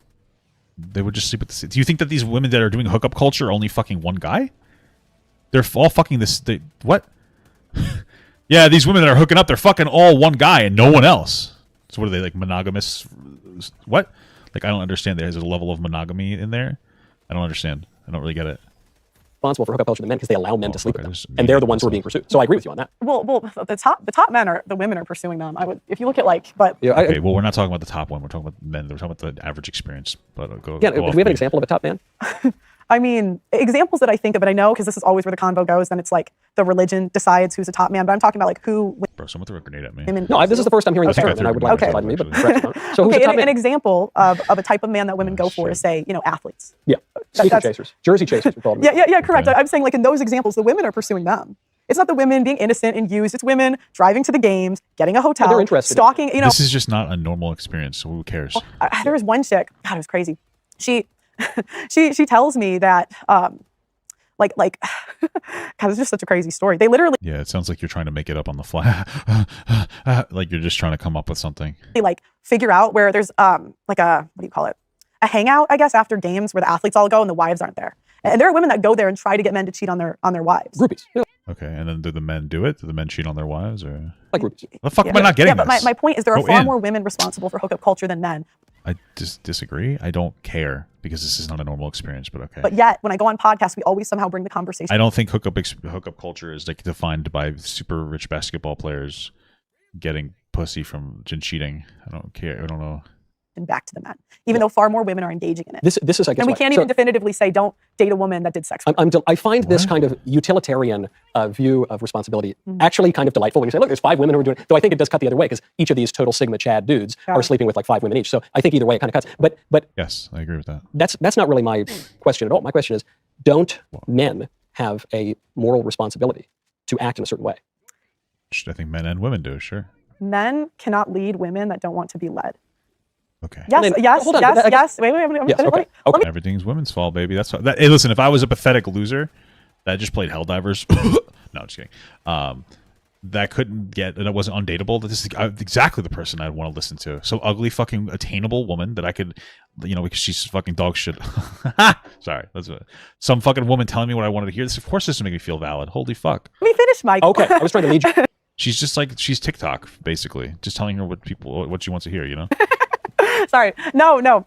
I do think men have a moral responsibility to act in a certain way. Yes. Same thing with women. Great. Yeah. Well, there you go. But I don't think men have to get married if there are not enough wives to go around. Okay. But I'm burning. Like if there are not enough women who you say are married. You know what's so crazy? Under the age of 35. Yeah. Now, the problem is with a lot of these, I know we're going to go statistics are all fake, but I'm happy. I love how every time she talks about a statistic, she acknowledges that her statistic is dog shit by saying, I know we're gonna talk back and forth about these statistics. She has to fucking qualify everything she says. Well, I believe it too, just from interviewing 1,000 women. 5 to 50. How many times do you think how many times do you think that Pearl's come before in her life? I wonder. It's like a real question. Do you think that she'd be happier if she like knew how to like get simulated? Like I don't know. I just wonder, what is her life like? It's got to be miserable. I wouldn't want to be here for a fucking day. 15% of women under 35 are on full OnlyFans, cam, or some sort of sex work. According, there's a guy who does That's 15%. I just probably not. research for me. Ooh, Really, okay. Dr. Oh, this guy that does research for me. What is this? What's his qualifications for research? The sugar baby websites. David Baker, he's like a published author, really smart guy. Wow. That seems high to me. That's what I thought too. I swear to God, that's what I thought. Yeah, that's what I still think. You'd have to show me the statistics. I very highly doubt 15% of women are on fucking OnlyFans or on like a website. Until I interviewed 1,000 women. I can't even count how many. Until I interview 1,000 whores, and I'm like, wow, all these 1,000 whores that I intentionally picked out for my podcast are whores. Oh, women must be whores. Like that's your entire thought process Sex workers and and logic. But don't you think the kind of women? No. You don't think the kind of women who go on like No, not at all. relationship podcasts No. are kind of self-selecting? No. Don't you think the trad women Yes. just don't go on camera? That's been my experience. Yes. No. that is No, the I think that- truth. No, That's I would say when you do 1,000, not do, but when you interview 1,000 women, you just start to see patterns. I've had Christian women on. I've had women from Eastern Europe. I've had women. Oh, dude, I fucking suck dick. You don't Eastern select Europe for. is like the hotbed of pornography in the world, isn't it? Well, I mean, I could say Japan. I could keep going. I'm in London, so it's pretty international. I guess my only point And- is women who go on shows to be interviewed tend to be a little less trad than the women who stay home and bake bread. Yeah, these women aren't traditional. She's just claiming that they're traditional so that she could force her dog shit point. That's just not true. You know a lot of women under the age of 30 that Yeah. are staying home and baking bread. I do. I think that it's, again, as I've said, you guys are a bit out of touch to what the average man is. You're out of touch to what the average man's experiencing. By the way, guys, I've never really dated in my life. And I also only talk to OnlyFans whores on my podcasts to dunk on them for free, easy money. Experiencing dating in this country. Or are we just in touch with a different group of people? I guess is my point. That's You're a right. great When point. one surrounds oneself Mm-hmm. with people who are divorced or with people who are on OnlyFans or whatever, then it kind of skews Right. where you would find the median or the average. But But- if you spend your time in like the middle of America with like in nice parishes, Well, you just and- contradicted yourself because earlier you How did he contradict himself? He's talking about how, like, if you exist in a particular sphere, you're going to see more of that sphere. That's not really very. It's not even a hot take. It's the right take. said that you had close friends that were divorced. I do, So even but it's not the even average. even in your circles, you still. I'm from New York. There's a difference between saying that, like, between having some friends that are divorced versus like having that as your primary sphere. I don't know how this is. Oh, I do know how that she doesn't understand. Like, she's a fucking moron. And I lived in LA, so I wasn't always Right, but that's why sometimes I'm like, do you not see reality? Like, do you guys not see what's going on out here? Yeah, Like, and I agree religious that- attendance in the younger She's so desperate to be disrespectful when she gets fucking proved wrong. What is this? generation, it's going down. Slower than ever. Yeah, sure. Though again, you got to get a little bit more specific about it because This dude threw a fucking grenade at me, bro. the people, first of all, there is a movement of young people going back to churches, and they're going back to the more orthodox ones. They're not going to the hippy dippy Good. egalitarian feminists. Yeah, yeah. So again, this is dickhead. why I find the statistical arguments to be kind of fruitless. Which is okay. When we say something is natural, we mean it in two ways, right? We mean it in it deriving from the principles of nature, like a tree sprouts from the ground, and we mean it in a way that involves free will. Like you can make a natural choice or an unnatural choice. And so I guess what I'm suggesting is we live at a time that is exalting really unnatural and disordered behaviors, especially in the circles you're talking about. And I'm suggesting maybe we ought to focus on these circles that are growing in a lot of places where there's a return toward reasonable behavior. Okay. What about what Glenn was talking about earlier when he was talking about what verses were they? So Proverbs. I don't know what he's saying. Yeah. Yes. For those who can't hear without the microphone, Yeah, okay. the virtuous woman is rarer than the finest rubies. Yeah. But that would, even in the Based. Bible, it implies that it's an exception, not the rule. Maybe. I mean, what I derive from that biblical message is that, like, you should value very heavily a, like, virtuous woman. But okay. Sure, and also the Bible says, "Be fruitful and multiply." And our Lord says in the Gospel of St. Matthew, "What man has joined, let no man separate." Right. But when he describes it as when a right. quarter of women are getting abortions, it's the women that aren't going along with this. But what is your point? Again, You're saying you're citing the Bible to say people ought not to get married, but I'm not doesn't saying say not that. to get married. I'm saying it's Break action incredibly shotgun. difficult for a man to find a woman worthy of being a wife in the current climate. What do you think Whatever. virtue Where's my is? gun? What do I think? You brought up the terms. No, you brought it up. You're the one who said you said. No, I don't use that word. Virtue. You just mentioned. Oh, you fine. brought up the line of well, Proverbs as a virtuous woman. Glenn brought up but yeah. And then you brought up Glenn. So what? So I mean, I just think there's a misunderstanding here because Yeah. virtue is not something that's static. Virtue is a habit. So you cultivate virtues and you cultivate vices and their habits. It's like drugs, the vicious habit. But shouldn't men marry women with good habits and good virtue? But the Yeah, and the other way around too. I remember when you were justifying male cheating. So I feel like, who's talking about habits here? Why are you talking about habits? way a habit works is it's not static in time. Right. It is something that continues and Right. changes. But with reverse. with how unfair the laws are to men, again, don't you think men should be extremely selective I question if I'm not saying men ought to throw a stick out the window and marry the first woman. I mean, you said an ex-OnlyFans model. That's basically the equivalent. Well, he didn't say that you should. He said that's bad. You shouldn't do that. But he was questioning why not, because he believes in some level of reform. So I said that, no, I don't think so. I mean, basically, come on, an ex-only. That's like I can't think of anyone. I can't think of anyone worse for I don't know how you can't definitively say no to that. Well, he was like talking about reformed OnlyFans people specifically, and he even said it was still not good to like date somebody like that. But generally, I don't understand. Like, she makes them look so good by comparison. I know why they bring her on now, because she looks so fucking stupid. No, because a man, because someone that I loved, and he was looking for a wife, like my brother, and he said, "Well, I found this girl in church that used to do OnlyFans." I said, "Oh, please, no, anyone else." Yeah, I guess please, God. I mean, if she's in church, like, why not? You wouldn't want your son, you have sons, right? I do. You wouldn't want them to date an ex-OnlyFans model. You would want them to be really selective, especially with what's going up against them. I guess the point I'm making is that no one is beyond redemption. And it seems to me you're saying people are beyond redemption. No, I'm saying that men don't have to forgive your sin, and actions have consequences.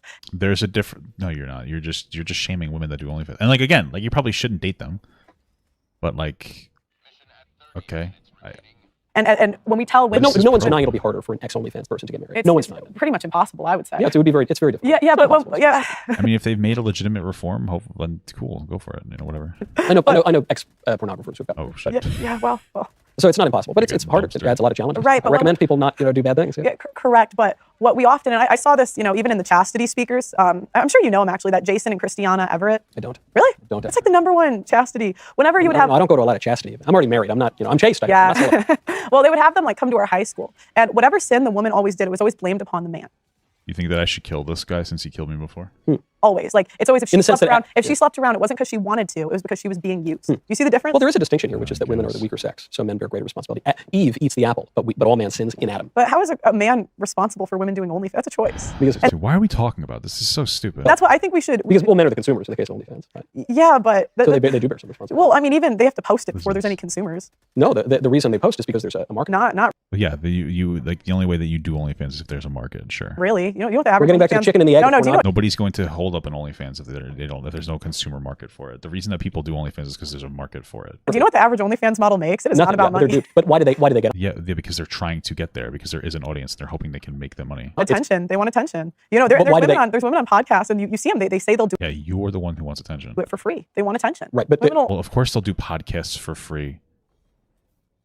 What do you mean? Like, yeah, no shit, because they gives them attention. These women, the reason that these women, especially the OnlyFans women, do podcasts is because then the guys will buy their porn. Like, these red pill guys are like pathetic. They like, oh, you're such a bad person. You're such a bad person. They pull them on because those are the people that their audience wants to see. One wants to jerk off to. That's what it boils down to. Well, I think you were on a show, right? On whatever. Yeah, didn't see that girl say that she would do it even without the money? Or even some of what they say gets a little blurry. Let's go outside. Yeah, because it's an advertisement revenue for her. Let's walk. Yeah. So I went to Vegas. The women are walking around with the stickers on their boobs. No man made them do that. Oh my God, they're in Vegas making money. Yes, the guys like tits. So a woman walking around with her tits out is obviously going to be appealing to a fucking man. Little pasties. Yeah. Right, but why are they doing it? You're saying again? I'm saying they like the attention. They know it'll attract attention. Right. Yes, and money. They probably wouldn't do it without money. Doubtful. That would be a dumb. It's okay to be a whore, just not a dumb one. Make money. So I'm not saying that women aren't culpable when they do bad things, but what I'm saying is that men share some of this culpability because they're the ones consuming it. No, I think everyone's responsible for their own choices, and I think that includes women. And if your choice is to jerk off to it, then like you're part of the problem too.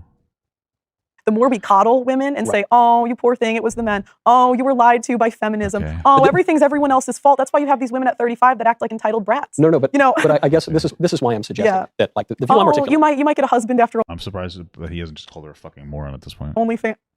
No one's suggesting that would be particularly easy. Right. But I guess the reason I'm suggesting what would be probably the conservative or traditional or Christian view of marriage and the sexes. And the reason that I'm describing yours, and I take it the red pill's view of marriage and the sexes as being liberal and individualist and feminist, is because of what you just said. You said everyone is totally responsible for their own choices, and that Do you think people aren't responsible for their own choices? I think that our He just said that they are. Who is she talking to? I swear to God, she's clip farming. Bills are conditioned by our environments and our education and public life because we're a social creature who lives in community with others. So how do you explain people making completely different choices in the exact? I know siblings. I know siblings where one ends up doing one. Yeah, I mean, fine, Right. With like you have a couple kids, don't you? Yes. Yeah, they're different. 2.5. I suppose. One on the way. Yeah. Oh, congrats. Thank you.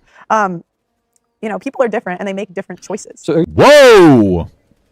Who would have thought? You're saying people aren't conditioned in their will by their environments? That's what an extreme liberal will. All he's saying is that your environment has an impact on you as a person. She's like, well, then how come two people that live in the same town, how come they also make different decisions? It's like, you're just a fucking idiot at a certain point.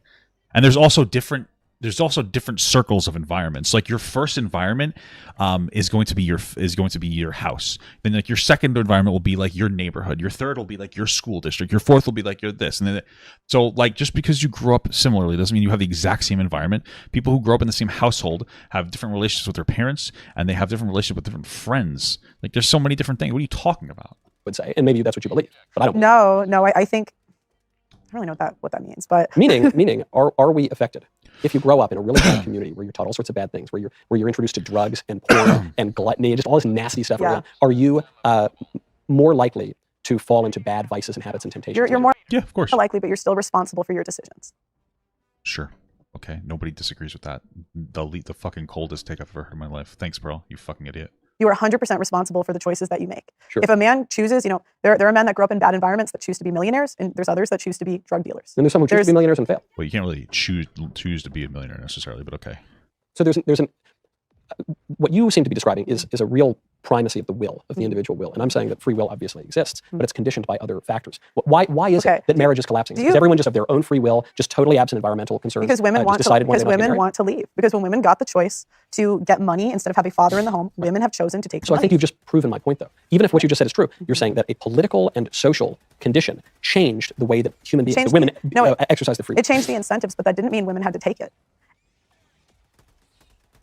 Changing the incentives is going to change people. Okay. I mean, like, what's the point anymore? Like, what's the point of engaging with the, like, we've explained the same thing 100 times. She's being fucking stupid on purpose. But it's not. Everything is just woman bad. Government's fault. It's women's fault for making that choice. Right. It's not society's fault. It's women's fault. It's the person's fault for making. Women be shitty poo-poo. Women be poo-poo. Everybody is responsible for their. But had the social condition and the law not changed, women would not have made those choices. Well, you'd be surprised actually. You'd be surprised. I actually have this statistic from my friend David Bingelborf, and like he's a really good friend of mine. He's actually really smart, even though he has a grammatical error in the first sentence of his book. And like what he says is that like actually women are just garbage, dog shit, trash. And since I really hate myself a lot, I agree. It's like okay, great. They're so productive. Thanks, Pearl. I thought that's what you just said. I thought you just said that the reason. No, the majority. No, I didn't say the reason. I said it was because women wanted to. No, I said it was because women wanted to. Women wanted to. Women have and it just coincidentally, they all of a sudden decided they wanted to. When women chose. Well, they wanted to before that. I mean, they fought for 50 years for abortion. Men want like abortion too, dude. This way you can fuck a girl without a consequence. Get the fuck out of here. So I'm saying when people, we could go. Like I would argue that men want abortions more than women, usually. Go back and forth about what I want to do, what you want to do. All I look is at what people do.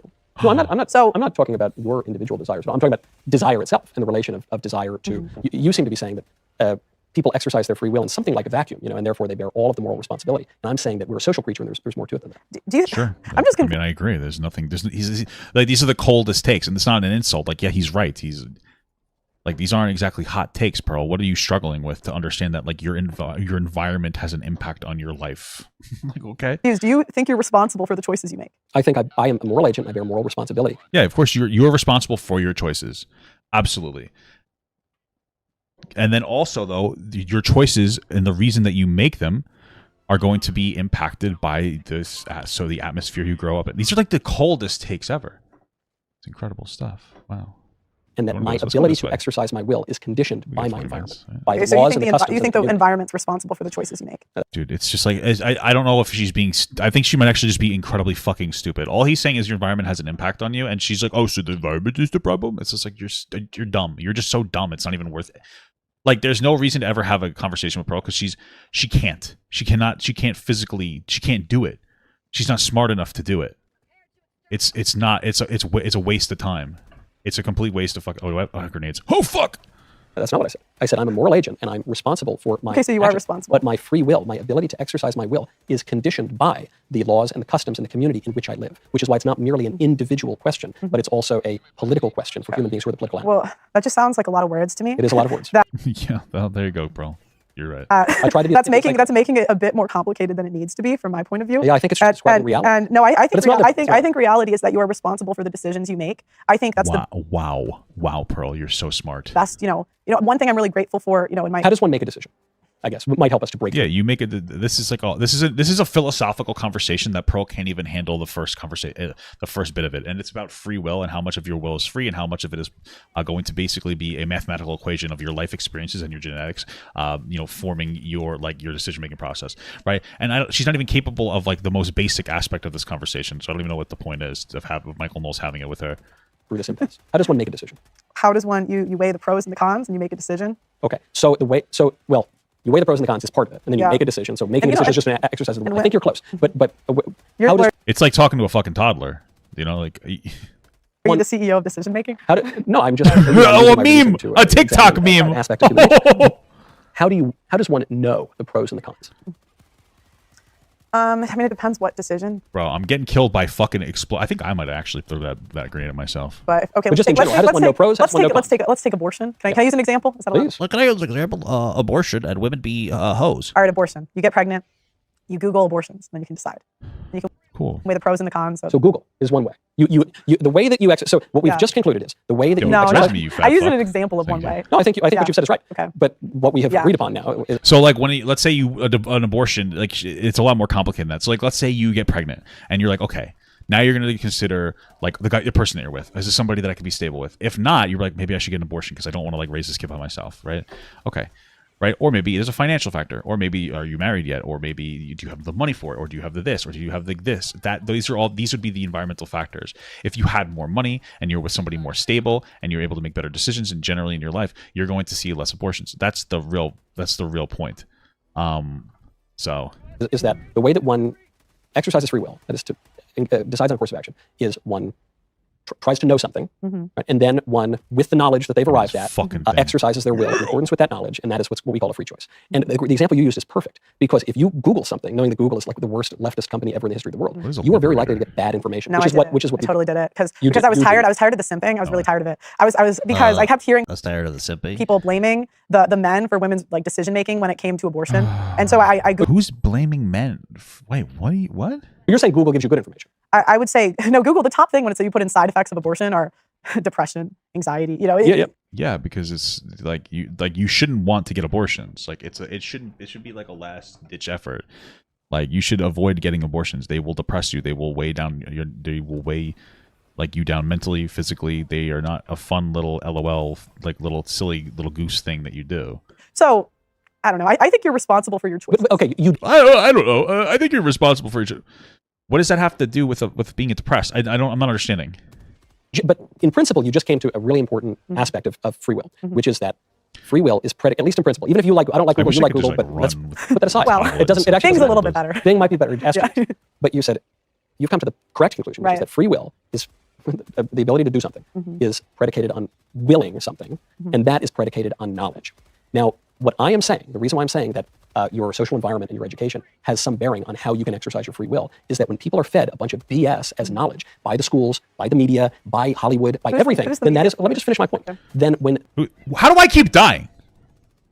Who's the media? Oh, you know what she wants to say? She wants to blame Jewish people because I've seen her do this shit before. This is like the new red pill thing, is to be like insanely anti-Semitic and to blame fucking Jewish people.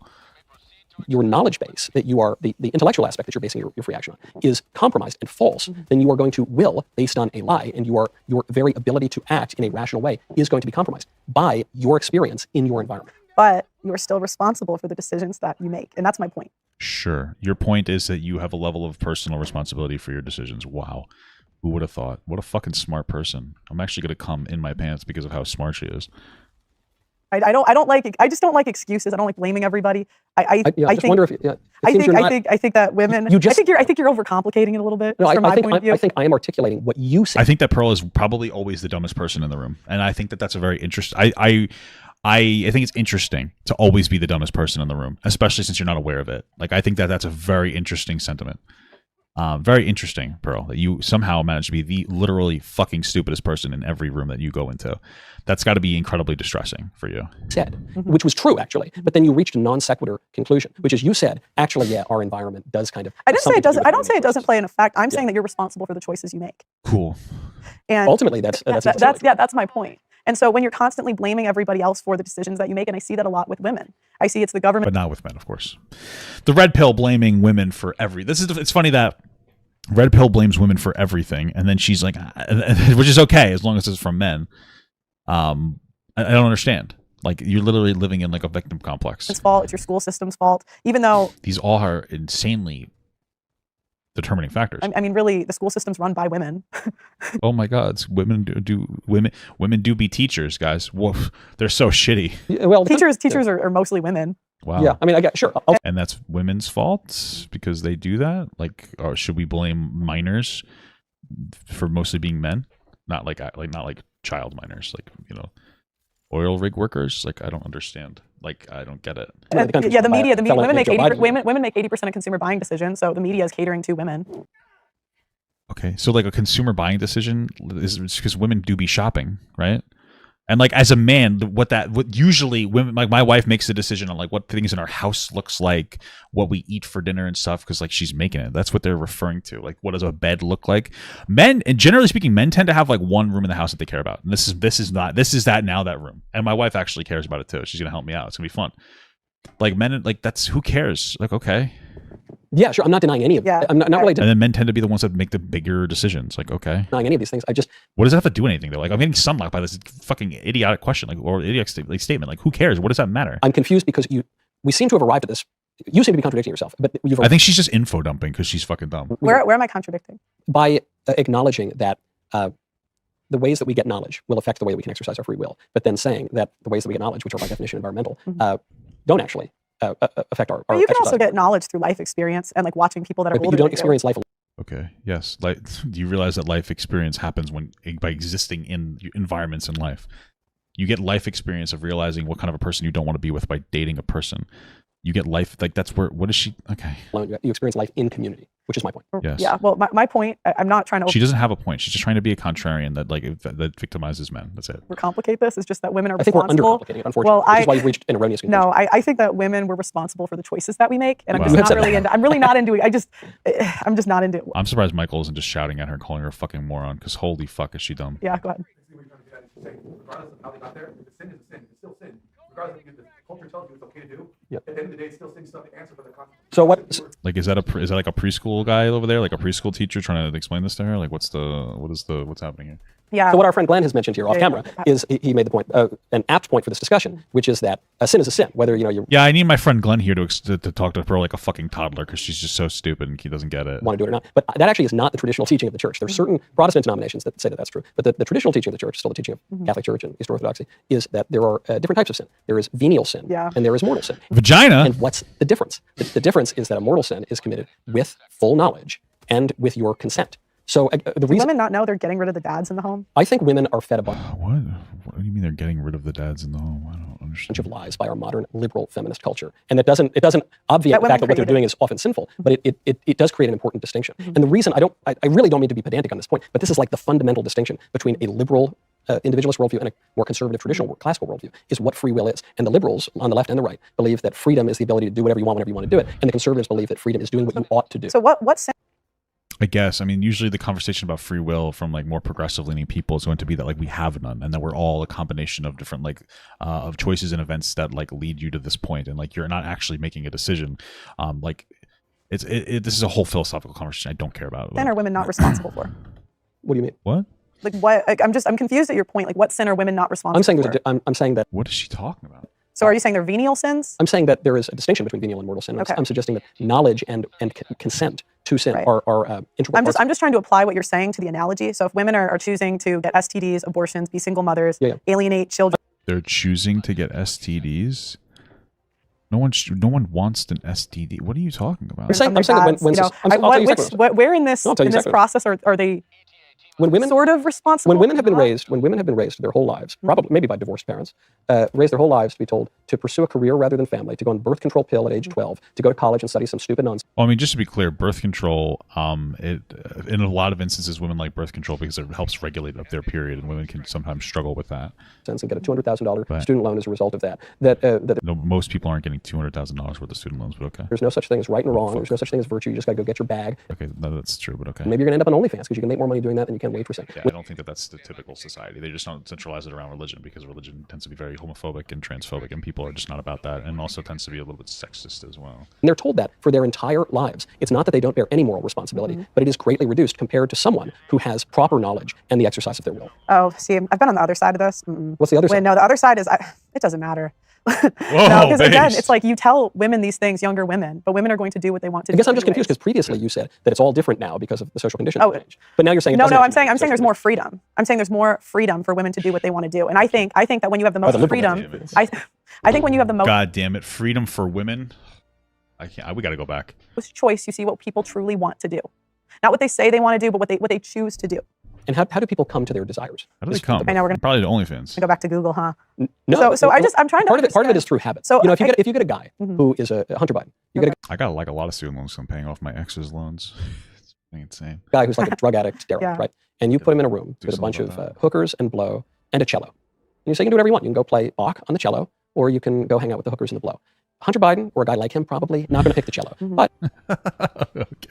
if you go to a guy who's relatively upright and who has cultivated And knows how to play the cello, of course, would be probably another factor. virtue and believes that actually, if he commits a lot of sins, he's going to just burn in hell for eternity, and he loves God and everything. And you put him in the room with the hookers and the blow and the cello. I'm not saying 100 times out of 100 he's going to pick the cello, but a lot of times that guy's going to pick the cello. And so those two guys have the same choice available to them, but their wills are inclined toward different things. But you're Sure. still responsible for your sin.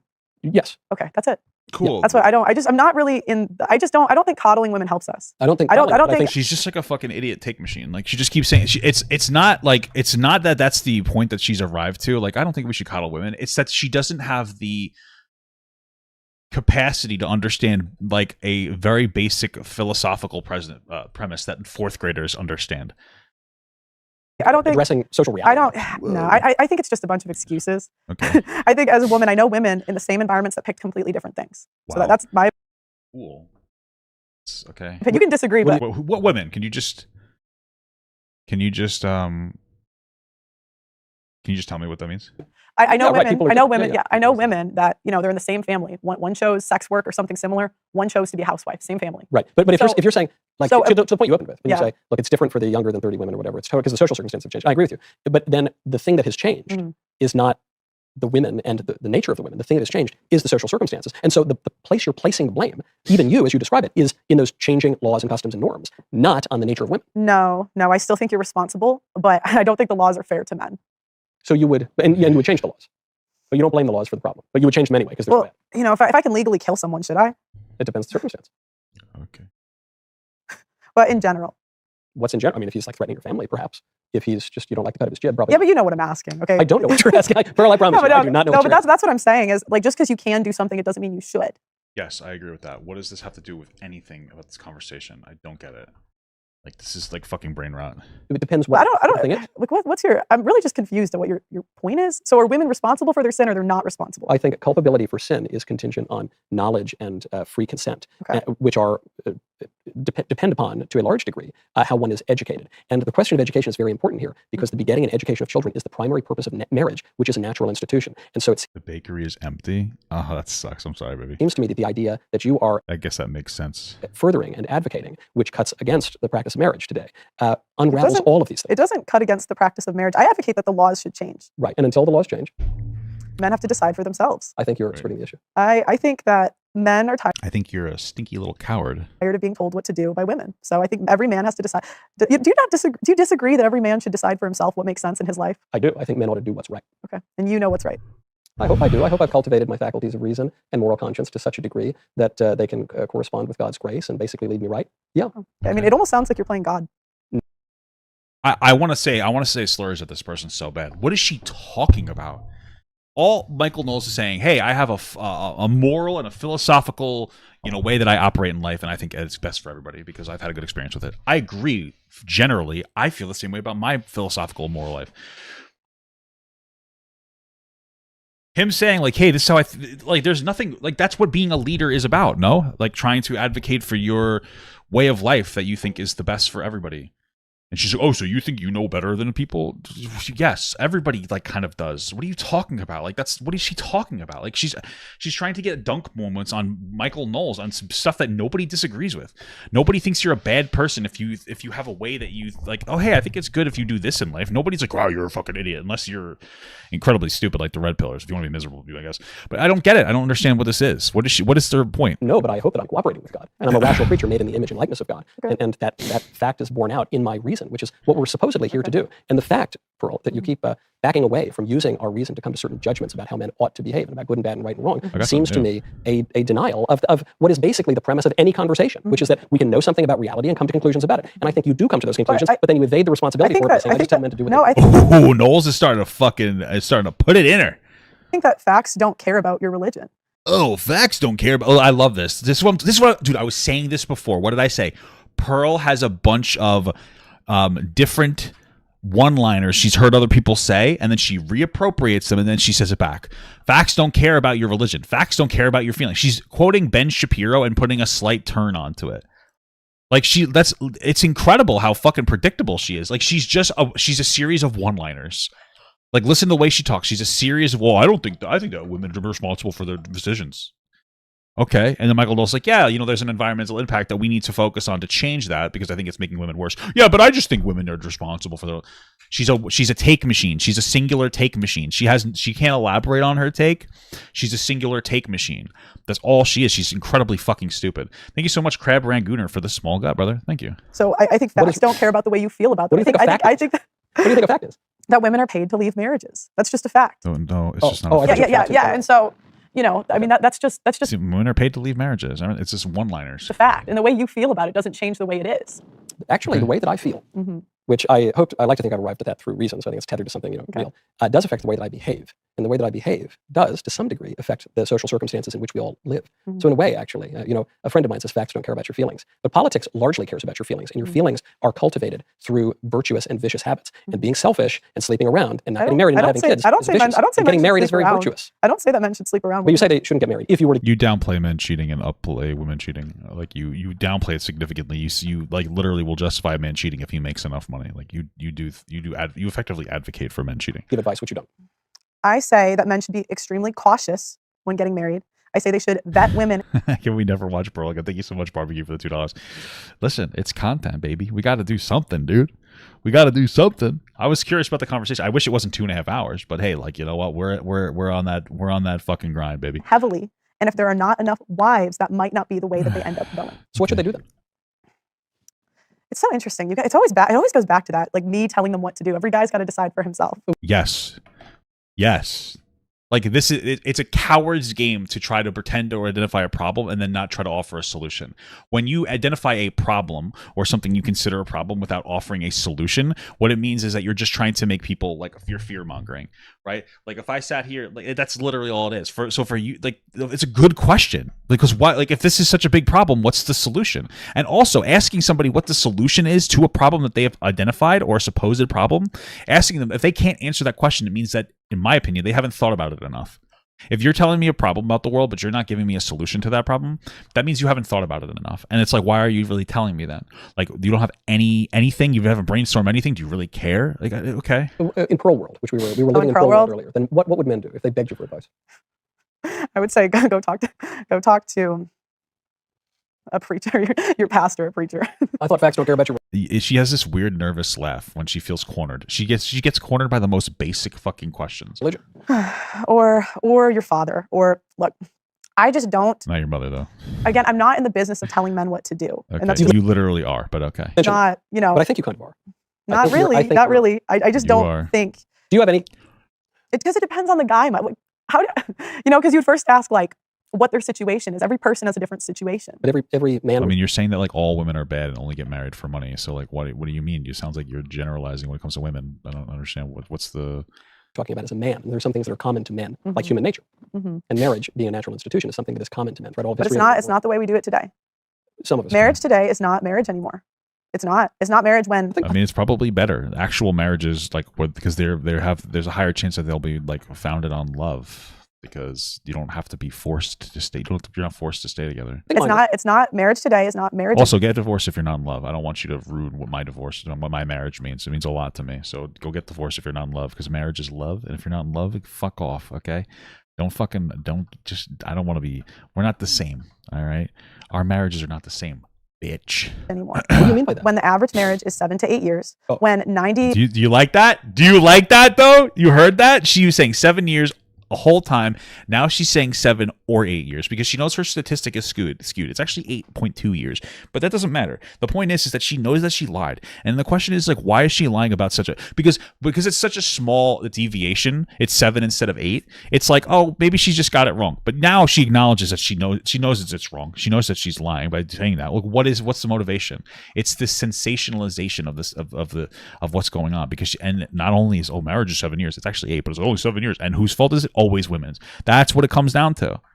That's why she lies about these things. It's all narrative over and over and over and over again. When women leave 70 to 80% of the time, when women can file abuse or can filing for divorce doesn't mean that they're the reason that the relationship ended. Okay, if somebody punches me in the face and I hit them back, or if somebody punches me in the face and I like walk away and I never want to talk to them again, like, is it my fault for walking away, or is it just like whose fault is it? You know what I mean? I'm not saying it's always men's fault. I'm just saying that when you say that they file for divorce at 70%, doesn't mean anything. Especially since women tend to be the ones that are not making as much money. So like they need to be the ones that file for separation. We already talked about like the motivations why. Like women have more responsibilities onto them in a relationship. Generally speaking, of course, they're going to be the ones that are going to develop resentment and move on first. Accuse you of abuse on the way out the door. When women can put you on child support. When women can put you on alimony. And this does happen sometimes, especially on the internet. But shut the fuck up. It is not marriage anymore. I totally agree. And we're confused about marriage. I totally agree. So again, I have a hard time telling men to sign up for an institution almost blindly with the consequences that come with it. Don't you think? And I've seen men on the other side of it. Men are 9 times more likely to commit suicide after divorce. Yeah, divorce. They're okay. And how are women doing after divorce? It ruins men's lives every day. Well, we don't. That's not something we disagree on. But sometimes it sounds like you guys downplay it by how. I don't think so. I just think you're denying that you're advising men to do anything, even though you're saying it would be a good strategy. No, I don't tell men what to do. One man might find that Christian virgin chick in the middle of nowhere that goes to Latin mass. And also, not for nothing, but just because men are less happy after a divorce than women are generally, that doesn't really mean anything to me. Like, I'm not trying to be rude, but I'm just saying, like, again, if the general scenario or the more likely scenario is that the woman is doing the lion's share of the housework, but also having to work, actually work at the same time, and the men's responsibility is on the floor, and they don't have nearly as much that they have to provide in the relationship, and the woman leaves and she's happier, like, yeah, I would expect her to be happier, because she was there's a motivation for her leaving was that she was unhappy. And then the guy has to like pick up the pieces of his life because he wasn't really doing much for himself. Like, I don't know. I mean, I'm just saying. One man might not find one close to him at all.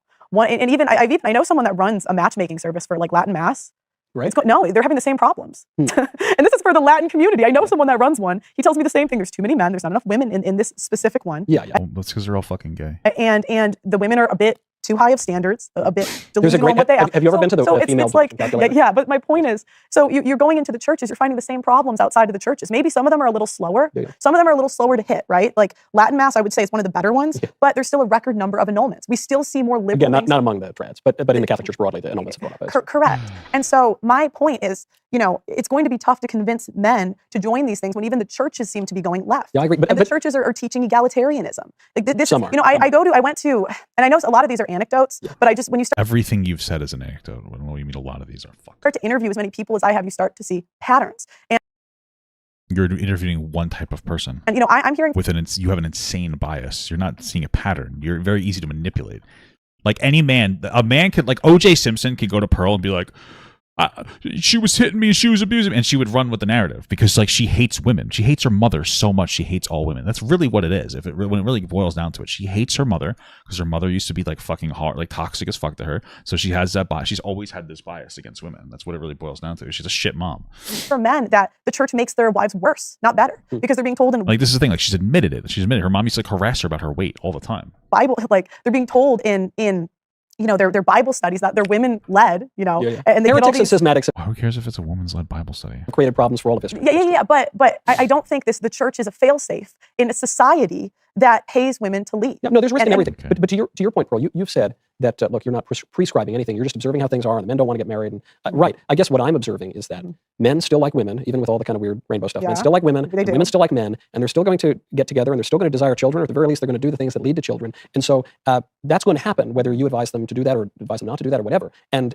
so in that case, don't we need to deal with what that institution ought to look like, rather than say, sit on your hands until we change? No, I say fix the institution. That should be the number one thing, because men are not going to return to people are not going to return to marriage until you make the institution more fair. Well, what they'll do is they'll return. Doesn't matter what you say. It doesn't matter what I say. You guys have been preaching marriage for a decade, and the rates of marriage have still been going down. Why? Because the cost is too high and the quality of women is too low.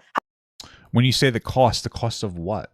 I don't know. Okay. How do you fix it? Right, well, you increase the quality of the women. You say stop being fat. That's the number one. Don't go on OnlyFans. It might be on the list. I don't know if it's number one. I mean, for men, that's like the number one thing. I wouldn't say it's. Okay. I'm blessed with a thin wife. Not now, because she has a child in her. Okay, but you understand what I'm saying. And until you lower the risk for men, the utopia you're asking for isn't going to return. Utopia. I'm describing but what you're asking for, the families will not return. And so I'm almost like trying to plead with the trap cons. Yeah. Like you are not going to get anywhere shaming men for not getting married. The only way that you were going to I mean, aren't they shaming both men and women though? progress is by making the institution more fair for men and giving fathers access to their children. But when you know, men aren't advocating for this because it's not an issue that men actually feel passionate about. Like, this is the reality of the fucking world. This isn't like this huge issue that most men are like, yeah, this is a problem. It's not a problem for most men.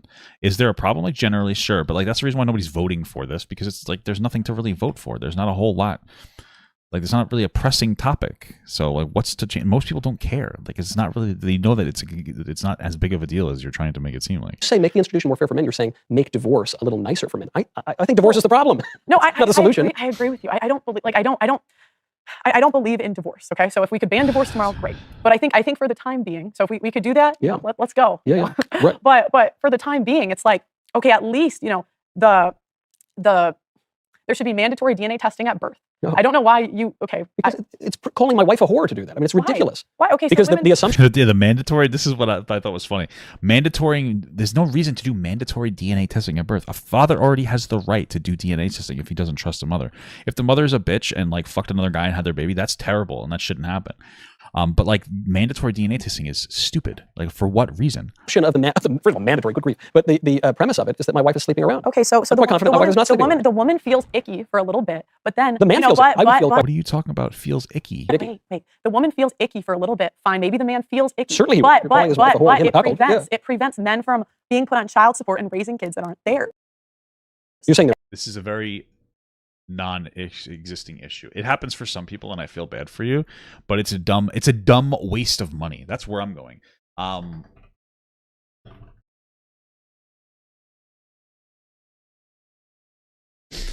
Paternity tests, looking it up, it looks like we got ranging from $30 to $100. We have different levels of testing.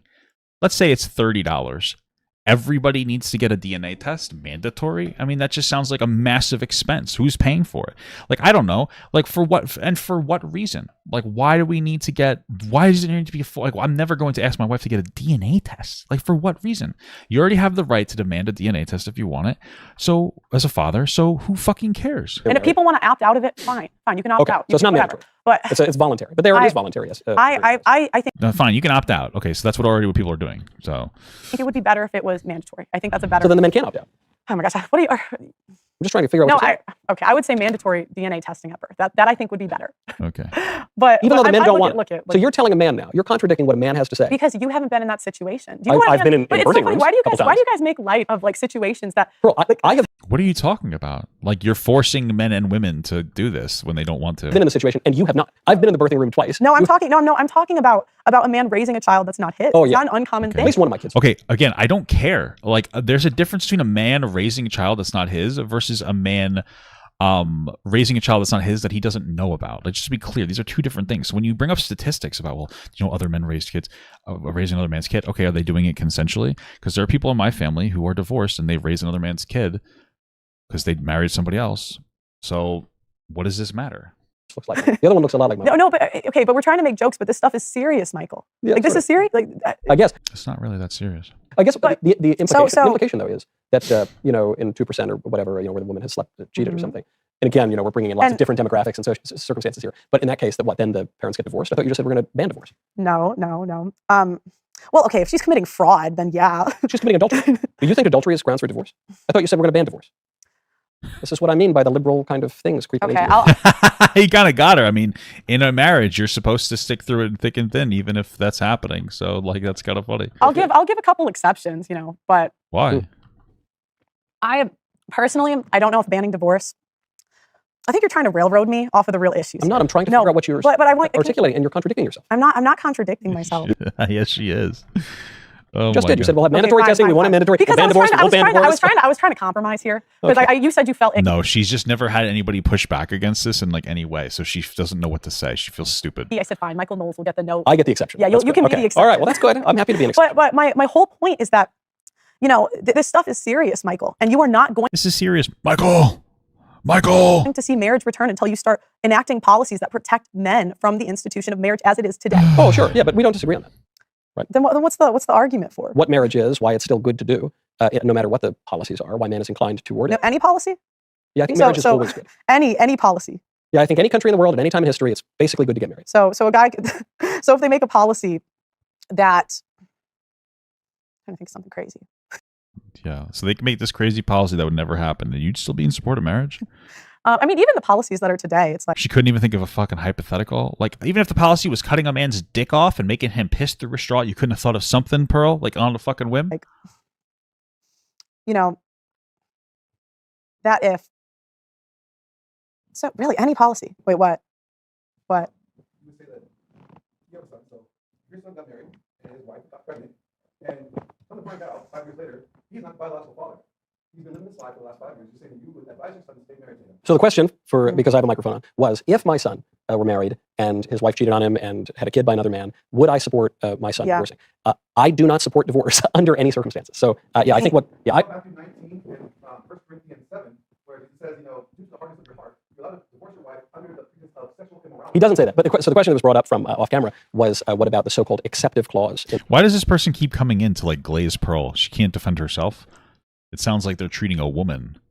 That is what's happening. They're infantilizing this fucking moron. The Gospel of St. Matthew, where our Lord says, what God has joined, let no man separate, except for the case of porneia. Mhm. And what's curious about Porn. this so-called acceptive clause, which in recent centuries, some Protestants have interpreted to mean that if your wife cheats on you, you can divorce her, but which had not been understood that way for the vast majority of the history of the church, certainly and still is the case in the Catholic Church and elsewhere. I guess one way to understand that, and that apparent contradiction with the other synoptic gospels, which do not have the so-called acceptive clause, is to remember that St. Matthew is writing for a Jewish audience, and there was a live debate at the time over the exception, what type of adulterous exception that would imply. And so one way of understanding Matthew chapter 19 and the acceptive clause is to say, actually what he's saying is, let's ignore this whole sort of debate that's taking place between various Jewish groups and just get to the heart of the matter. But furthermore, the fact that you see in the other Gospels not repeated with the acceptive clause would seem to bolster the traditional view of the church, understood in the magisterium and the deposit of faith, and articulated by the vicar of Christ on earth, that no, you don't get to divorce just because you cheat on your wife. Also because it just at a natural level, I'm just tuning out. I don't care about any of this. that would create a perverse incentive such that if two people don't like each other, there's an incentive to just go out and cheat and dissolve the marriage. Okay, so if he's raising a kid that's not his, you would support them staying together. I oppose divorce in all circumstances. Yeah. Wow, That's a conservative view, not a liberal view. Yeah, I guess maybe I'm liberal in that one. Yeah. So. No, I think you're liberal in a lot of ways, and I think the red pill is liberal in a lot of ways, Yeah, which is why It's true. I mean, they advocate for men to be sexually fucking provocative, and like sexual deviance. So, like, yes, it is. You would consider that the very far left, in general. ironically just the flip side of the feminist. Well, I disagree with that because again, you guys are the ones pushing. It's very liberal for men and very traditional for women. That's what the red pill is. The tradition, like at least Michael Knowles is traditional for both men and women. Red pill is progressive for men and very traditional and very conservative for women. Like it holds women to a higher standard and infantilizes men and treats men like fucking babies, stupid asshole, fucking dog animals. That's all it does. Men into a feminist institution, which marriage today is. Again, you're not going to see marriage return. Well, marriage has been around long before Mary Wollstonecraft and feminism. Okay. It's a universal institution that has been around as long as human beings have been. Mm-hmm. I think it's a little silly to call it a feminist institution. Well, the way it's run today is. I think the way it's run today, it's 7 to 8 years. and the man doesn't get 8.2 access. years. I know, but no one's talking about you. Well, I'm talking about me. But that's the point. We're just talking about me and you, Pearl. Society is just me and you and everybody else. Right, but that's the whole point. And I just, we could deal with shoulds the way the world should be. And I'm saying the way it is now. I'm saying the way it is now, marriage will not return until you start lowering the risk for men. I suppose the distinction here is you're painting my view as being some sort of utopian prescription. But to the contrary, I am describing the way that the world is and has been. Marriage is a natural fact. It has That's been just a natural Pearl. fact for all of human history, everywhere in the world. And so it seems to me quite the opposite, that what you are prescribing for men, though you won't take responsibility for advising it, is that men avoid this natural institution, that no matter how much you advise them against it, they're not going to avoid. I don't advise men to, like, why do you keep putting words in my mouth? That's not. Nobody's putting words in your mouth. It's just what you're saying, and then I don't know if you're so fucking stupid you don't realize that you're saying this, or if you're like trying to play some kind of a weird game. What I said. I think it is. Okay, it's not. It is what she's saying. She's either too fucking stupid. I think that she's mostly just incredibly fucking dumb. Pearl is, unironically, one of the dumbest pieces of shit in the fucking world. Like Boogie 2988, we talk about him he's actually a pretty smart individual. He knows what he's doing. He's extraordinarily manipulative, and he does that through acting like a coward loser and like fucking glazing people, hoping that they'll like him again. Right? But he's smart. He knows what he's doing. He knows what his faults are. He refuses to change them because he doesn't really care, because he's a selfish piece of shit individual. Pearl is a morbidly fucking, absolutely stupid piece of shit. She's just so fucking dumb. Like, that's really what it boils down to. She's extraordinarily fucking stupid. She doesn't understand what she's saying at all. She literally exists for men with victim narratives in their head. She just masturbates them. That's all she does, is she fucking guzzles the cum of loser men that are looking for an excuse to be dog shit. That's all it is. And she doesn't know what she's saying or like why she's saying it, because she's just talking. That's it. She's just saying what people like. She's saying whatever makes her money. That's it. Every guy should decide for himself. That's what I say. But that's a different, to say whiskey is Okay, tasty and every man should decide if he wants to have whiskey. What do you think the solution is moving forward for men? For men, I think at the political level, it would be to reform the divorce laws. How? And to ban no-fault divorce, to disincentivize divorce as a financial and political matter, to eradicate feminism from public life entirely, the whole preposterous ideology at every single level, to overrule the Obergefell decision, which preposterously redefined marriage and took sexual complementarity out of it, which is absurd. Once you did that, there's more to do, but once you accomplish that at the political level, you would go a long way toward fixing the problem. Then I would encourage a return of traditional religion in public life, because not only is society not secular, but it never can be, because all human conflict ultimately is theological, and everybody's got to serve somebody. So either we're going to worship the God who's like really God, or we're going to worship the God of money, or the God of casual sex, or the God of individualism. It's an interesting concept. I'm going to mull that one over for a little bit, because that's actually the most interesting concept I've ever heard, is that like we're going to worship something, we're better off worshiping God, because at least that has like better outcomes. I'm going to think about that one for a little bit. I don't know. I think it's interesting. I think that we all have some kind of a moral center or a moral compass. So if you don't have a good moral compass, then like, yeah, you're going to see a problem. I don't think that you necessarily need it to be religion. For me, it's not really necessarily religion. It's more of like trying to have a strong family. I believe very heavily in family. But it's an interesting concept. As the liberals want us to do. Okay. And I think as a lot of the red pill wants us to do.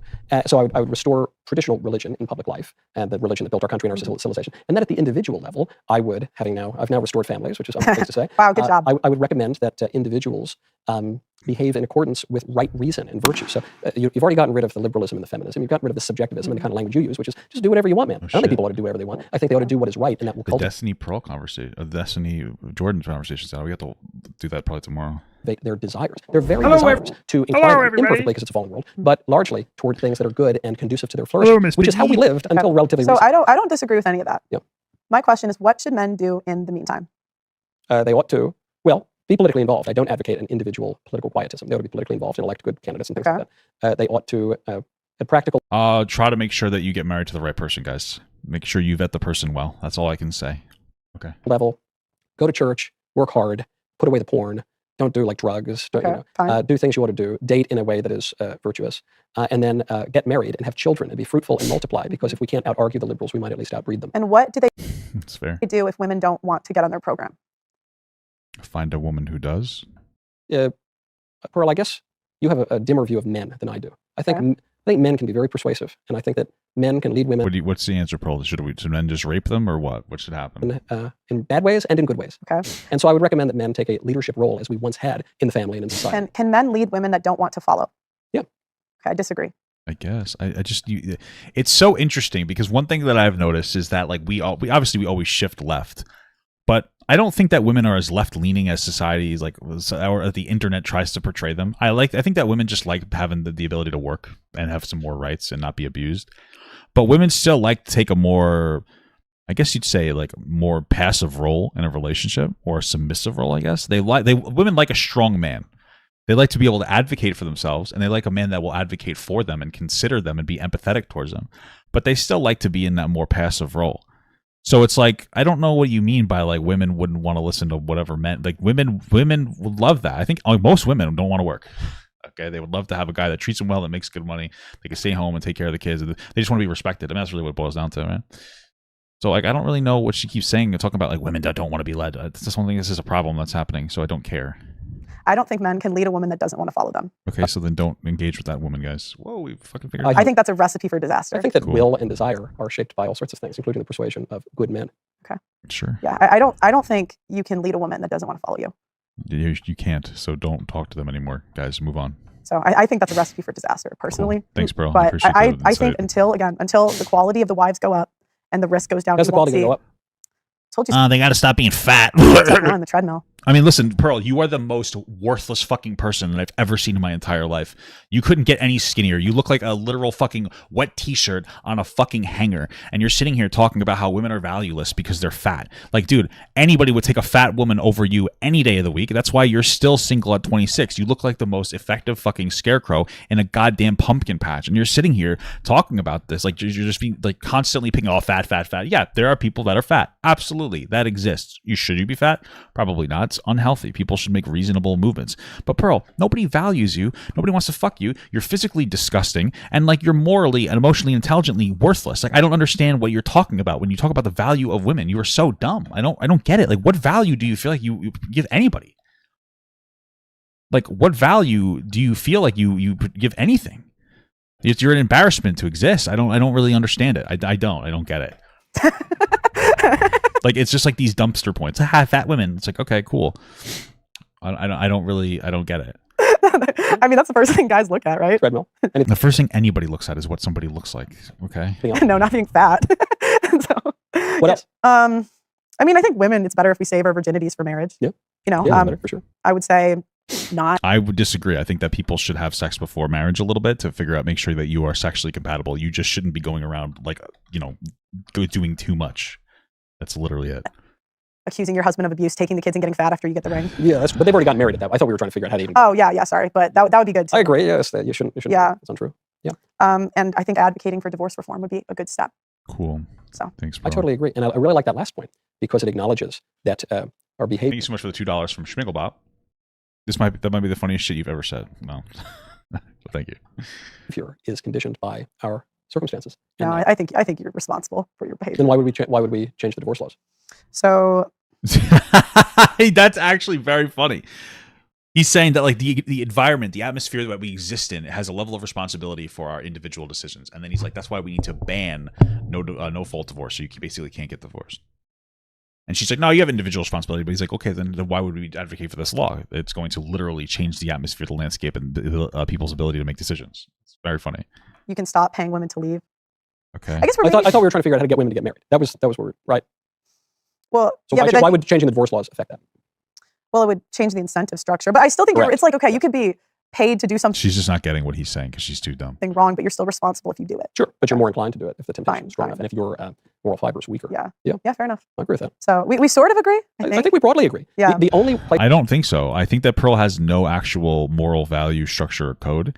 And like, she's just a waste of time to talk to. She's unproductive and she's a loser. in which we really disagree, I think, is that, as you've admitted, you adopt a little bit more of a liberal worldview. Whether that's because you say, well, it's just the way things are, man, or because you exalt the individual and the free choice, just choose to do whatever you want. I would say I describe the world as it I mean, is. again, it's a more progressive concept to understand like the environmental factors that have an impact on people. That's why there's a push for prison reform and like, ending different systemic oppressions. But okay. Where you describe liberal it how you would like it to be. And I would say the say exact same thing. I deal in is, Yeah. and I would say deal in ought. But I think oughts to derive from is because I think that nature has an end. So I would say I am describing the world as it is. Obviously, it's my opinion. Yeah. And I think you're describing a liberal, utopian, literally utopian view of How is it a liberal utopia to say that men should have access to their children? because it creates an idol out of the individual will. What are you talking about? That's not. When men have an access to their children, if men fight for their kids, they have a very high chance of getting their kid. And autonomy, which is How? By saying that men Because you're saying men should- ought to do whatever they want, and I'm saying they by shouldn't. by It should be saying this way. by saying men should be cautious. No, well, I'm referring to a different statement of yours, which is men ought to choose whatever they want to do. But I always say by following God and their purpose. Right, and I'm saying their purpose can be known through reason, and God's existence can be known through reason, and obviously then to cooperate with God, there's revelation. But we've also agreed that some people are called to say priesthood, so that's not in. But we're not talking about priests, are we? Some men are called to celibacy. All of the apostles weren't married. Right, the majority, first priests, somewhere, but the first priests acting in persona Christi, in the person of Christ, who's the bridegroom of the church, have a special charism of celibacy. Right, but you and I, we're not really talking about priests, are we? We're talking about laymen who just don't want to get married. Okay, well, I think that every guy has to decide for himself. Right, and that's what I'm saying. And that comes from either God or your purpose as a man. And your purpose as a man is different for every man. Yeah, I guess that's the liberal part. It's kind of you do you, choose your own. I wouldn't, like you're a political commentator. That's going to be different than what other. It's going to be different than what other guys want to do. Sure, but I'm a guy who works my job, is married, has kids, in as much as I'm blessed to have kids, respects my elders, has a patriotic loyalty to my country, and gives God, I hope, even some modicum of the worship that is due to Him on this earth, so I can enjoy Him forever. That's great. I hope good job. I hope that I'm doing it even in any way that's satisfactory. But that's not just from my personal preference or my subjective sense of what my purpose is, man. That is prescribed, and it's something that I've arrived at, as many other men have arrived at that exact same answer through reason that I take also as a matter of authority. That's very different from, hey man, every guy should just decide for himself. I'm not going to tell him. But that's not. I say it comes from God or their purpose. Okay, so is it better to get married or better not to get married? Depends on the guy. Because some men are called to celibacy, some men are called to putting the priests aside for a second. What about the guys who are not going to be priests? Some men don't have the option to get married, Michael. I'm just saying, would it be good for them to do it? I don't deal in shoulds. I deal with what is. Okay. She's just a coward. She's just not going to answer very basic questions. Like, yeah, I think it's a pretty good idea to get married, generally speaking, but it may not be for you, right? Like maybe you have an extenuating life circumstance. Maybe marriage isn't even the good for everybody. Maybe it's time to move on from the traditional understanding and concept of marriage. I don't know. Maybe. I mean, for me, it's been very happy. All I could tell you is like, this is the way I don't really, like, I'm not going to sit here and tell you what you absolutely should do. All I'll tell you is that, like, I think it's a generally decent idea, but like, you're going to have an individual life choice. You might be like 20 years old, and by the time you're 34, things might have changed where marriage is not good for really anybody. Maybe there's some kind of like, a union that you'll have that's not a non-marriage union or something. I don't know. I think it's a decent idea. I'm happy, but it also took a lot for me to get to where I am. And I don't know if everybody's going to be able to go through the same experience that I had in like a productive way. So. Yeah. Well, you do deal with shoulds in some ways, right? You do say some things are better than other things, but on this question, you're not willing to do it, which is why I say that the red pill, though it acknowledges many problems in the world, that the red pill diagnoses a lot of problems. The red pill ultimately fails in its prescriptions, and because it doesn't have any real solution. It's ultimately kind of the flip side of feminism. Because the prescription, it's tough because the prescriptions kind of. I don't really do that. There's different content creators that prescribe different things. I think you prescribe a little bit. You prescribe constantly, Pearl. What the fuck are you talking about? Some things I agree with. I'll give one prescription, actually. Okay. I'll give one. Just one. All right. If you get married, get a prenup. No, you can't. It doesn't really matter, though. Like, I think that people think that prenups are magical.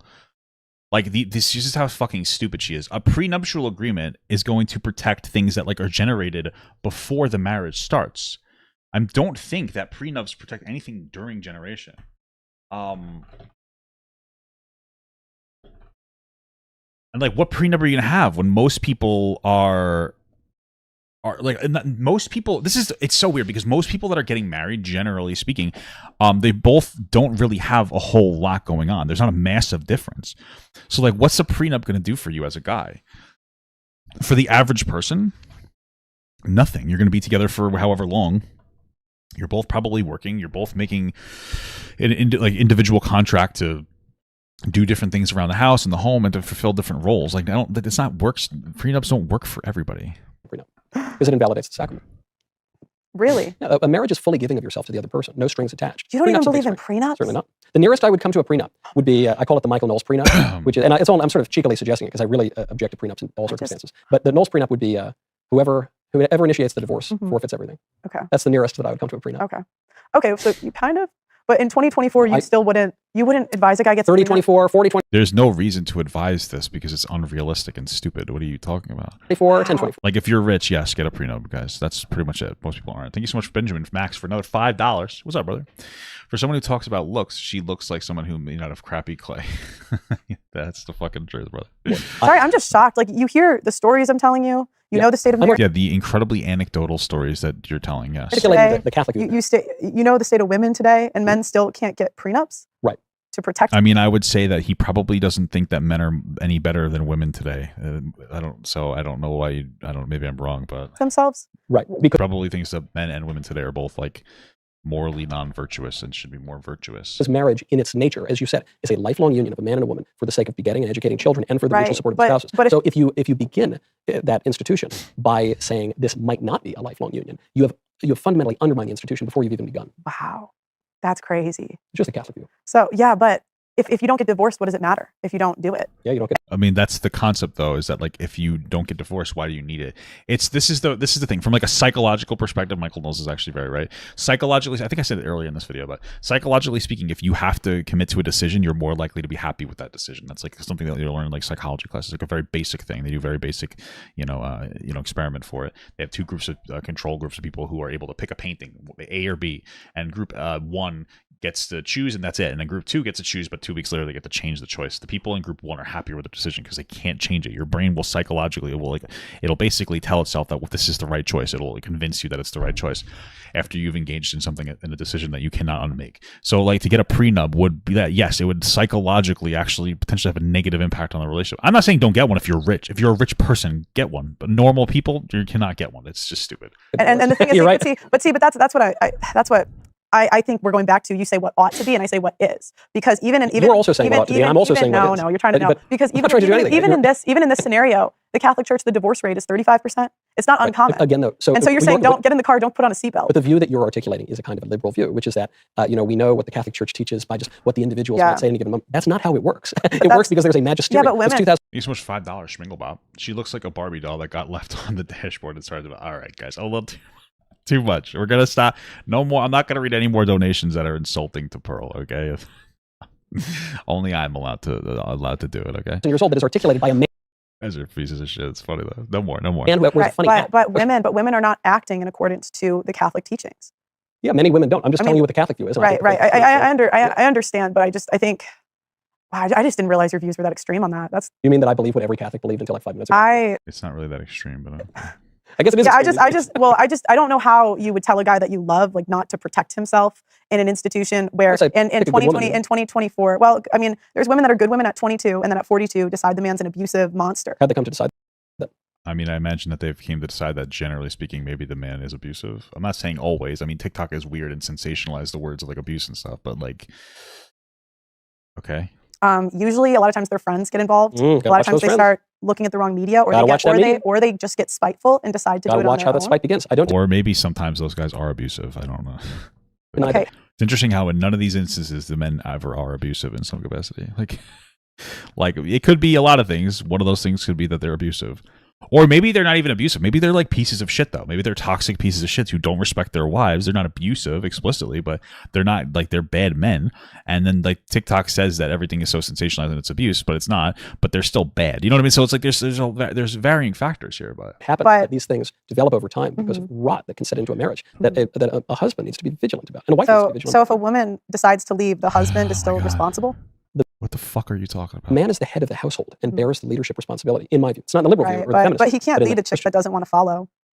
The Christian would say, yes, the man is the head of his household. Okay, yeah. But I wouldn't say that. I'm about to Ronnie nut myself because of this fucking woman. She's insufferable to listen to. It's like typical in most religious marriages. I've heard kind of the same problems in the church and out of the church. So I wouldn't say that's the norm. Yeah, I don't know. What is it? 5 to 10% divorce rate among the traditionalists, and 10% among the Orthodox Jews, and 30% among the Muslims, 34% among the Catholics broadly. That includes people like Joe Biden. And then that's still 10 points lower than the national average. No, but we just said the Catholic divorce rate's a third. That's why I said 34%. The national average is 46%. Okay. So, but the Catholic that's still not. The point is that their teachings tend to lower the rates, bro. Who cares? Small. Yeah, because I'm saying it's significantly lower than the national average, like 25%. Yeah, that's just wow. Yeah, I think men should protect themselves. Well, you are shocked to discover that I'm protect yourself. Don't engage with Pearl. Holy fuck. Catholic. I'm shocked that you don't think that men have a valid marriage if they want to protect themselves in any way. No, I hold to the Catholic view of the sacrament of matrimony. She's pearl clutching, ironically, over this one thing he said, which is fine. Like you could just disagree with it, but like he's like, yeah, I don't believe in that because it sets you up for a bad divorce. And she's like, I can't believe that you're just. It's like, dude, chill the fuck out. It's interesting that she's debating him while he's having a conversation. Like she's really it's so funny because this is probably one of her like last paths to relevancy is having these conversations with like Red Pill to spread her message, and she's being so like disrespectful that it's like so obnoxious. It's so fucking bizarre. That's true. I'm getting my ass fucked right now. Do you want to get married? I'm not proposing. Well, I'm not a big. I'm a woman. You're a woman. Yeah, Therefore, you do want to get married. yeah. Yes. I mean, obviously, there's not Didn't she say before that women don't want to get married? risk as much for women. But I don't care about getting married with the state. I don't care. I would sign a prenup. I don't care. Why would you sign a prenup? Well, yeah, of course you would. You have a bunch of money. Why wouldn't you? Of course you would sign a prenup. I do want to with the state. What is that? You just do it in a church ceremony or something, but not recognized. But the problem with the Catholic Church is a lot of times they won't do it unless it's recognized by the state. Yeah. Okay. I don't really understand. The reason is that does Pearl think that she's ever going to get a guy that's not going to mooch off her? Like Pearl is never going to get a man that's going to take care of her. Like, does she not understand this? That she's going to get the only person that Pearl will date is a deadbeat fucking some deadbeat piece of shit that wears a bandana, and I'm like a fucking white guy. I'm like Jamie Kennedy from Malibu's Most Wanted. Like, that's who Pearl's going to date. Like, unironically. I think that most of you guys don't know what I'm talking about, so I'm going to show it on the screen. Who I'm talking about, like who's going to be like this is the kind of guy that Pearl's going to date. Like, this is going to be the guy. It's going to be like Kevin Federline. Like, that's who she's going to date. So marriage is a public act. Is the traditional view of it. So it's not, modern people say, oh, it's between me and my lover, and we don't need a sheet of paper. So it's before God. It's also before a minister of God. And it's also before the community, because marriage is both a sacrament, but also a natural institution. So because it's the basic building block of society, because it's political, and that's political just means more than one person, because it's the basic unit of politics. It's public. Yeah. It's public. Well, that's why we can't get divorced willy-nilly, because you've made a vow to God and to the public. Well, you can nowadays. You're right, but you should. Yeah. But I would never want to put a guy in a position where he's signing like a contract legally that's not fair to him. I just think if I love someone, like I wouldn't want to. Didn't like all of your employees come out and say that you made them sign contracts that were not fair to them, and they're all guys? Put him in that position. So personally, Why would I you don't care. unfair? I don't, because You could you're divorce. paid. I could. I know I wouldn't, but I think anything you can do nowadays to make a guy feel better about it with the risks today, I think is fine. So I don't really. Wouldn't that increase the chance that he could divorce you? Not that anyone ever would. But Yeah, but men divorce for like good reasons, where women divorce for the dumbest I don't reasons. think there's No, there's no good reason. What do you mean men divorce for good it's insane. So the men are divorcing for the okay reason? What are you talking about, dude? She's all over the place. This is wild. But they're more, it's like abuse, infidelity, where women, it's like, I wasn't happy anymore. What? Like, wait, so when women come forward about being abused, they're lying and it's all manipulation. But when men come forward about being abused, it's justifiable and reasonable? I don't get it. Oh, Okay, I do get it. She's a fucking, no, because I think she panders to men. if you're a good wife nowadays, it's rare. Yep. So, Yeah, it is. I think it's kind of the onus on me what would you to know? make the marriage. Like, What would you know about that? But isn't it, if you're not worried about him leaving you, and he, yeah, I mean, then if it shouldn't happens, you just if say, it "I will happens, never"? if it happens, it's an L. But It's a big L. It's an L. I wouldn't want it. But wouldn't it, when you're getting married to future Mr. Pearl, shouldn't you just say, "Hey, pal, I will never, under any circumstances, divorce you. So help me God," which is actually the value. Well, there's so many women that say that and they don't mean it, and then they. I will never divorce you, Mr. Pearl, Mr. Federline, Mr. Kevin Federline. Do But you something do. completely. I do mean it, but I think part of growing up is being able to see another point of view and another perspective. And just because I mean it, You keep wowing everything he says in like this like a disrespectful tone. They don't believe that at all. it doesn't. I'm not offended that he would want a prenup or he would want to You should protect be himself. offended by that. You should be, yeah, absolutely, 1,000%. I agree with him 100% on that. Wrong button. I'm an idiot. I agree with that. You should be offended by that. Like that's called standing up for yourself.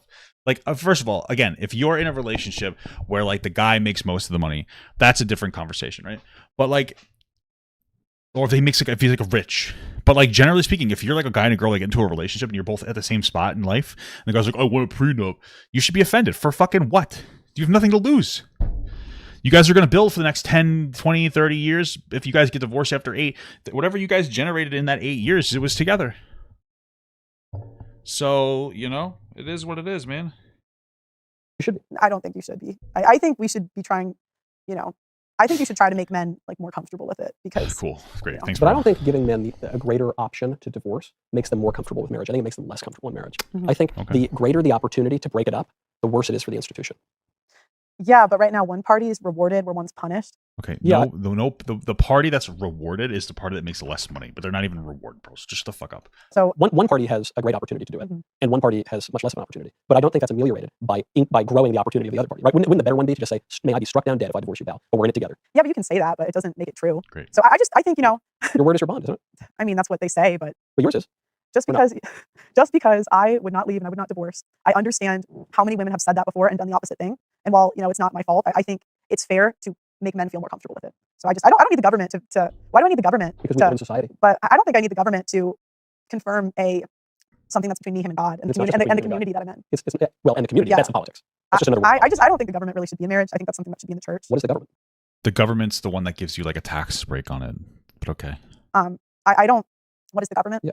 You're talking about the government like it's a foreign thing. What is the government? We're just talking about the political. Well, I don't think the government should be the legal enforcement arm for children. What else What? operates the law? What does that mean? Why wouldn't the government needs to be a legal enforcement arm for children? Like the reason that we have these like rules and structures, the government is made up of people trying to protect other people. Then the government. By definition, the government is what operates the law and passes Well, law. for me talking personally, about? Michael, I would be okay with a prenup. I would not be offended. I would not be offended by a DNA test. I think that's fine.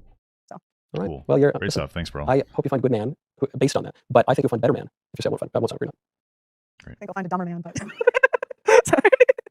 because that is. I can't wait for this to be over. This is fucking brain rot. Let me This know could have in been an hour. Honestly, this is painful. 10 years if the marriage rates go up with this strategy. Well, look, they won't go up if people keep being big libs, but that's why I'm a little concerned that even people who rightly diagnose the problems with marriage Mhm. are coming up with solutions that will not help in the end. Well- Namely, men being selfish. I think Based. that's kind of a mischaracterization of the way I would put it. I It's not. Well, the way you would put it, of course, because you're a fucking loser. But don't think protecting yourself is selfish. Or men, can we admit that Brittany Venti talking about her looks did wonders for her? She actually doesn't look stressed under his lights for once.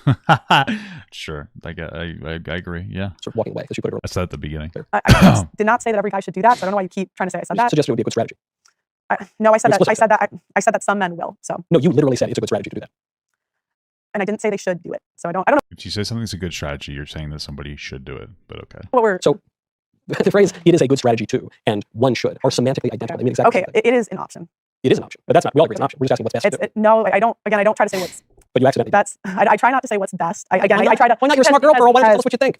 Well, because again, I think it's about what is and what the reality of the world is. And I, again, until you lower the risk for men and raise the reward, you're not going to see traditionalism return in any capacity. So This is the woman who said in this conversation that girls want to get STDs, just to be clear. So Okay, well, we'll see. Because I guess my way that I would impel people to engage in more traditional and I think lifestyles that are more conducive to their flourishing is just to tell them to do it and encourage them to do it. And when they do the thing, when they do the rational activity in accordance with virtue, that will lead to their happiness. So I think, sort of by definition, that will help. But I guess the other thing we could do is disengage, sit on our hands, and no, not throw them I think we could come together and make the laws more fair for men. Yeah. And I think that would be the solution that we would agree on. part of it. Okay. But don't sit on That's our hands for number the one. rest of the time. That's number oh my one. god, I finally Yeah. finished. All right. Oh my And in god. the meantime, Oh people will my make god, themselves. we did it. Pearl, thank you. Yeah, thanks for having Pleasure me. to chat with you. Fantastic. We finally finished it. Holy fuck. That was literal brain rot. I wish that was only an hour and a half, but that was a fucking nightmare scenario. Jesus.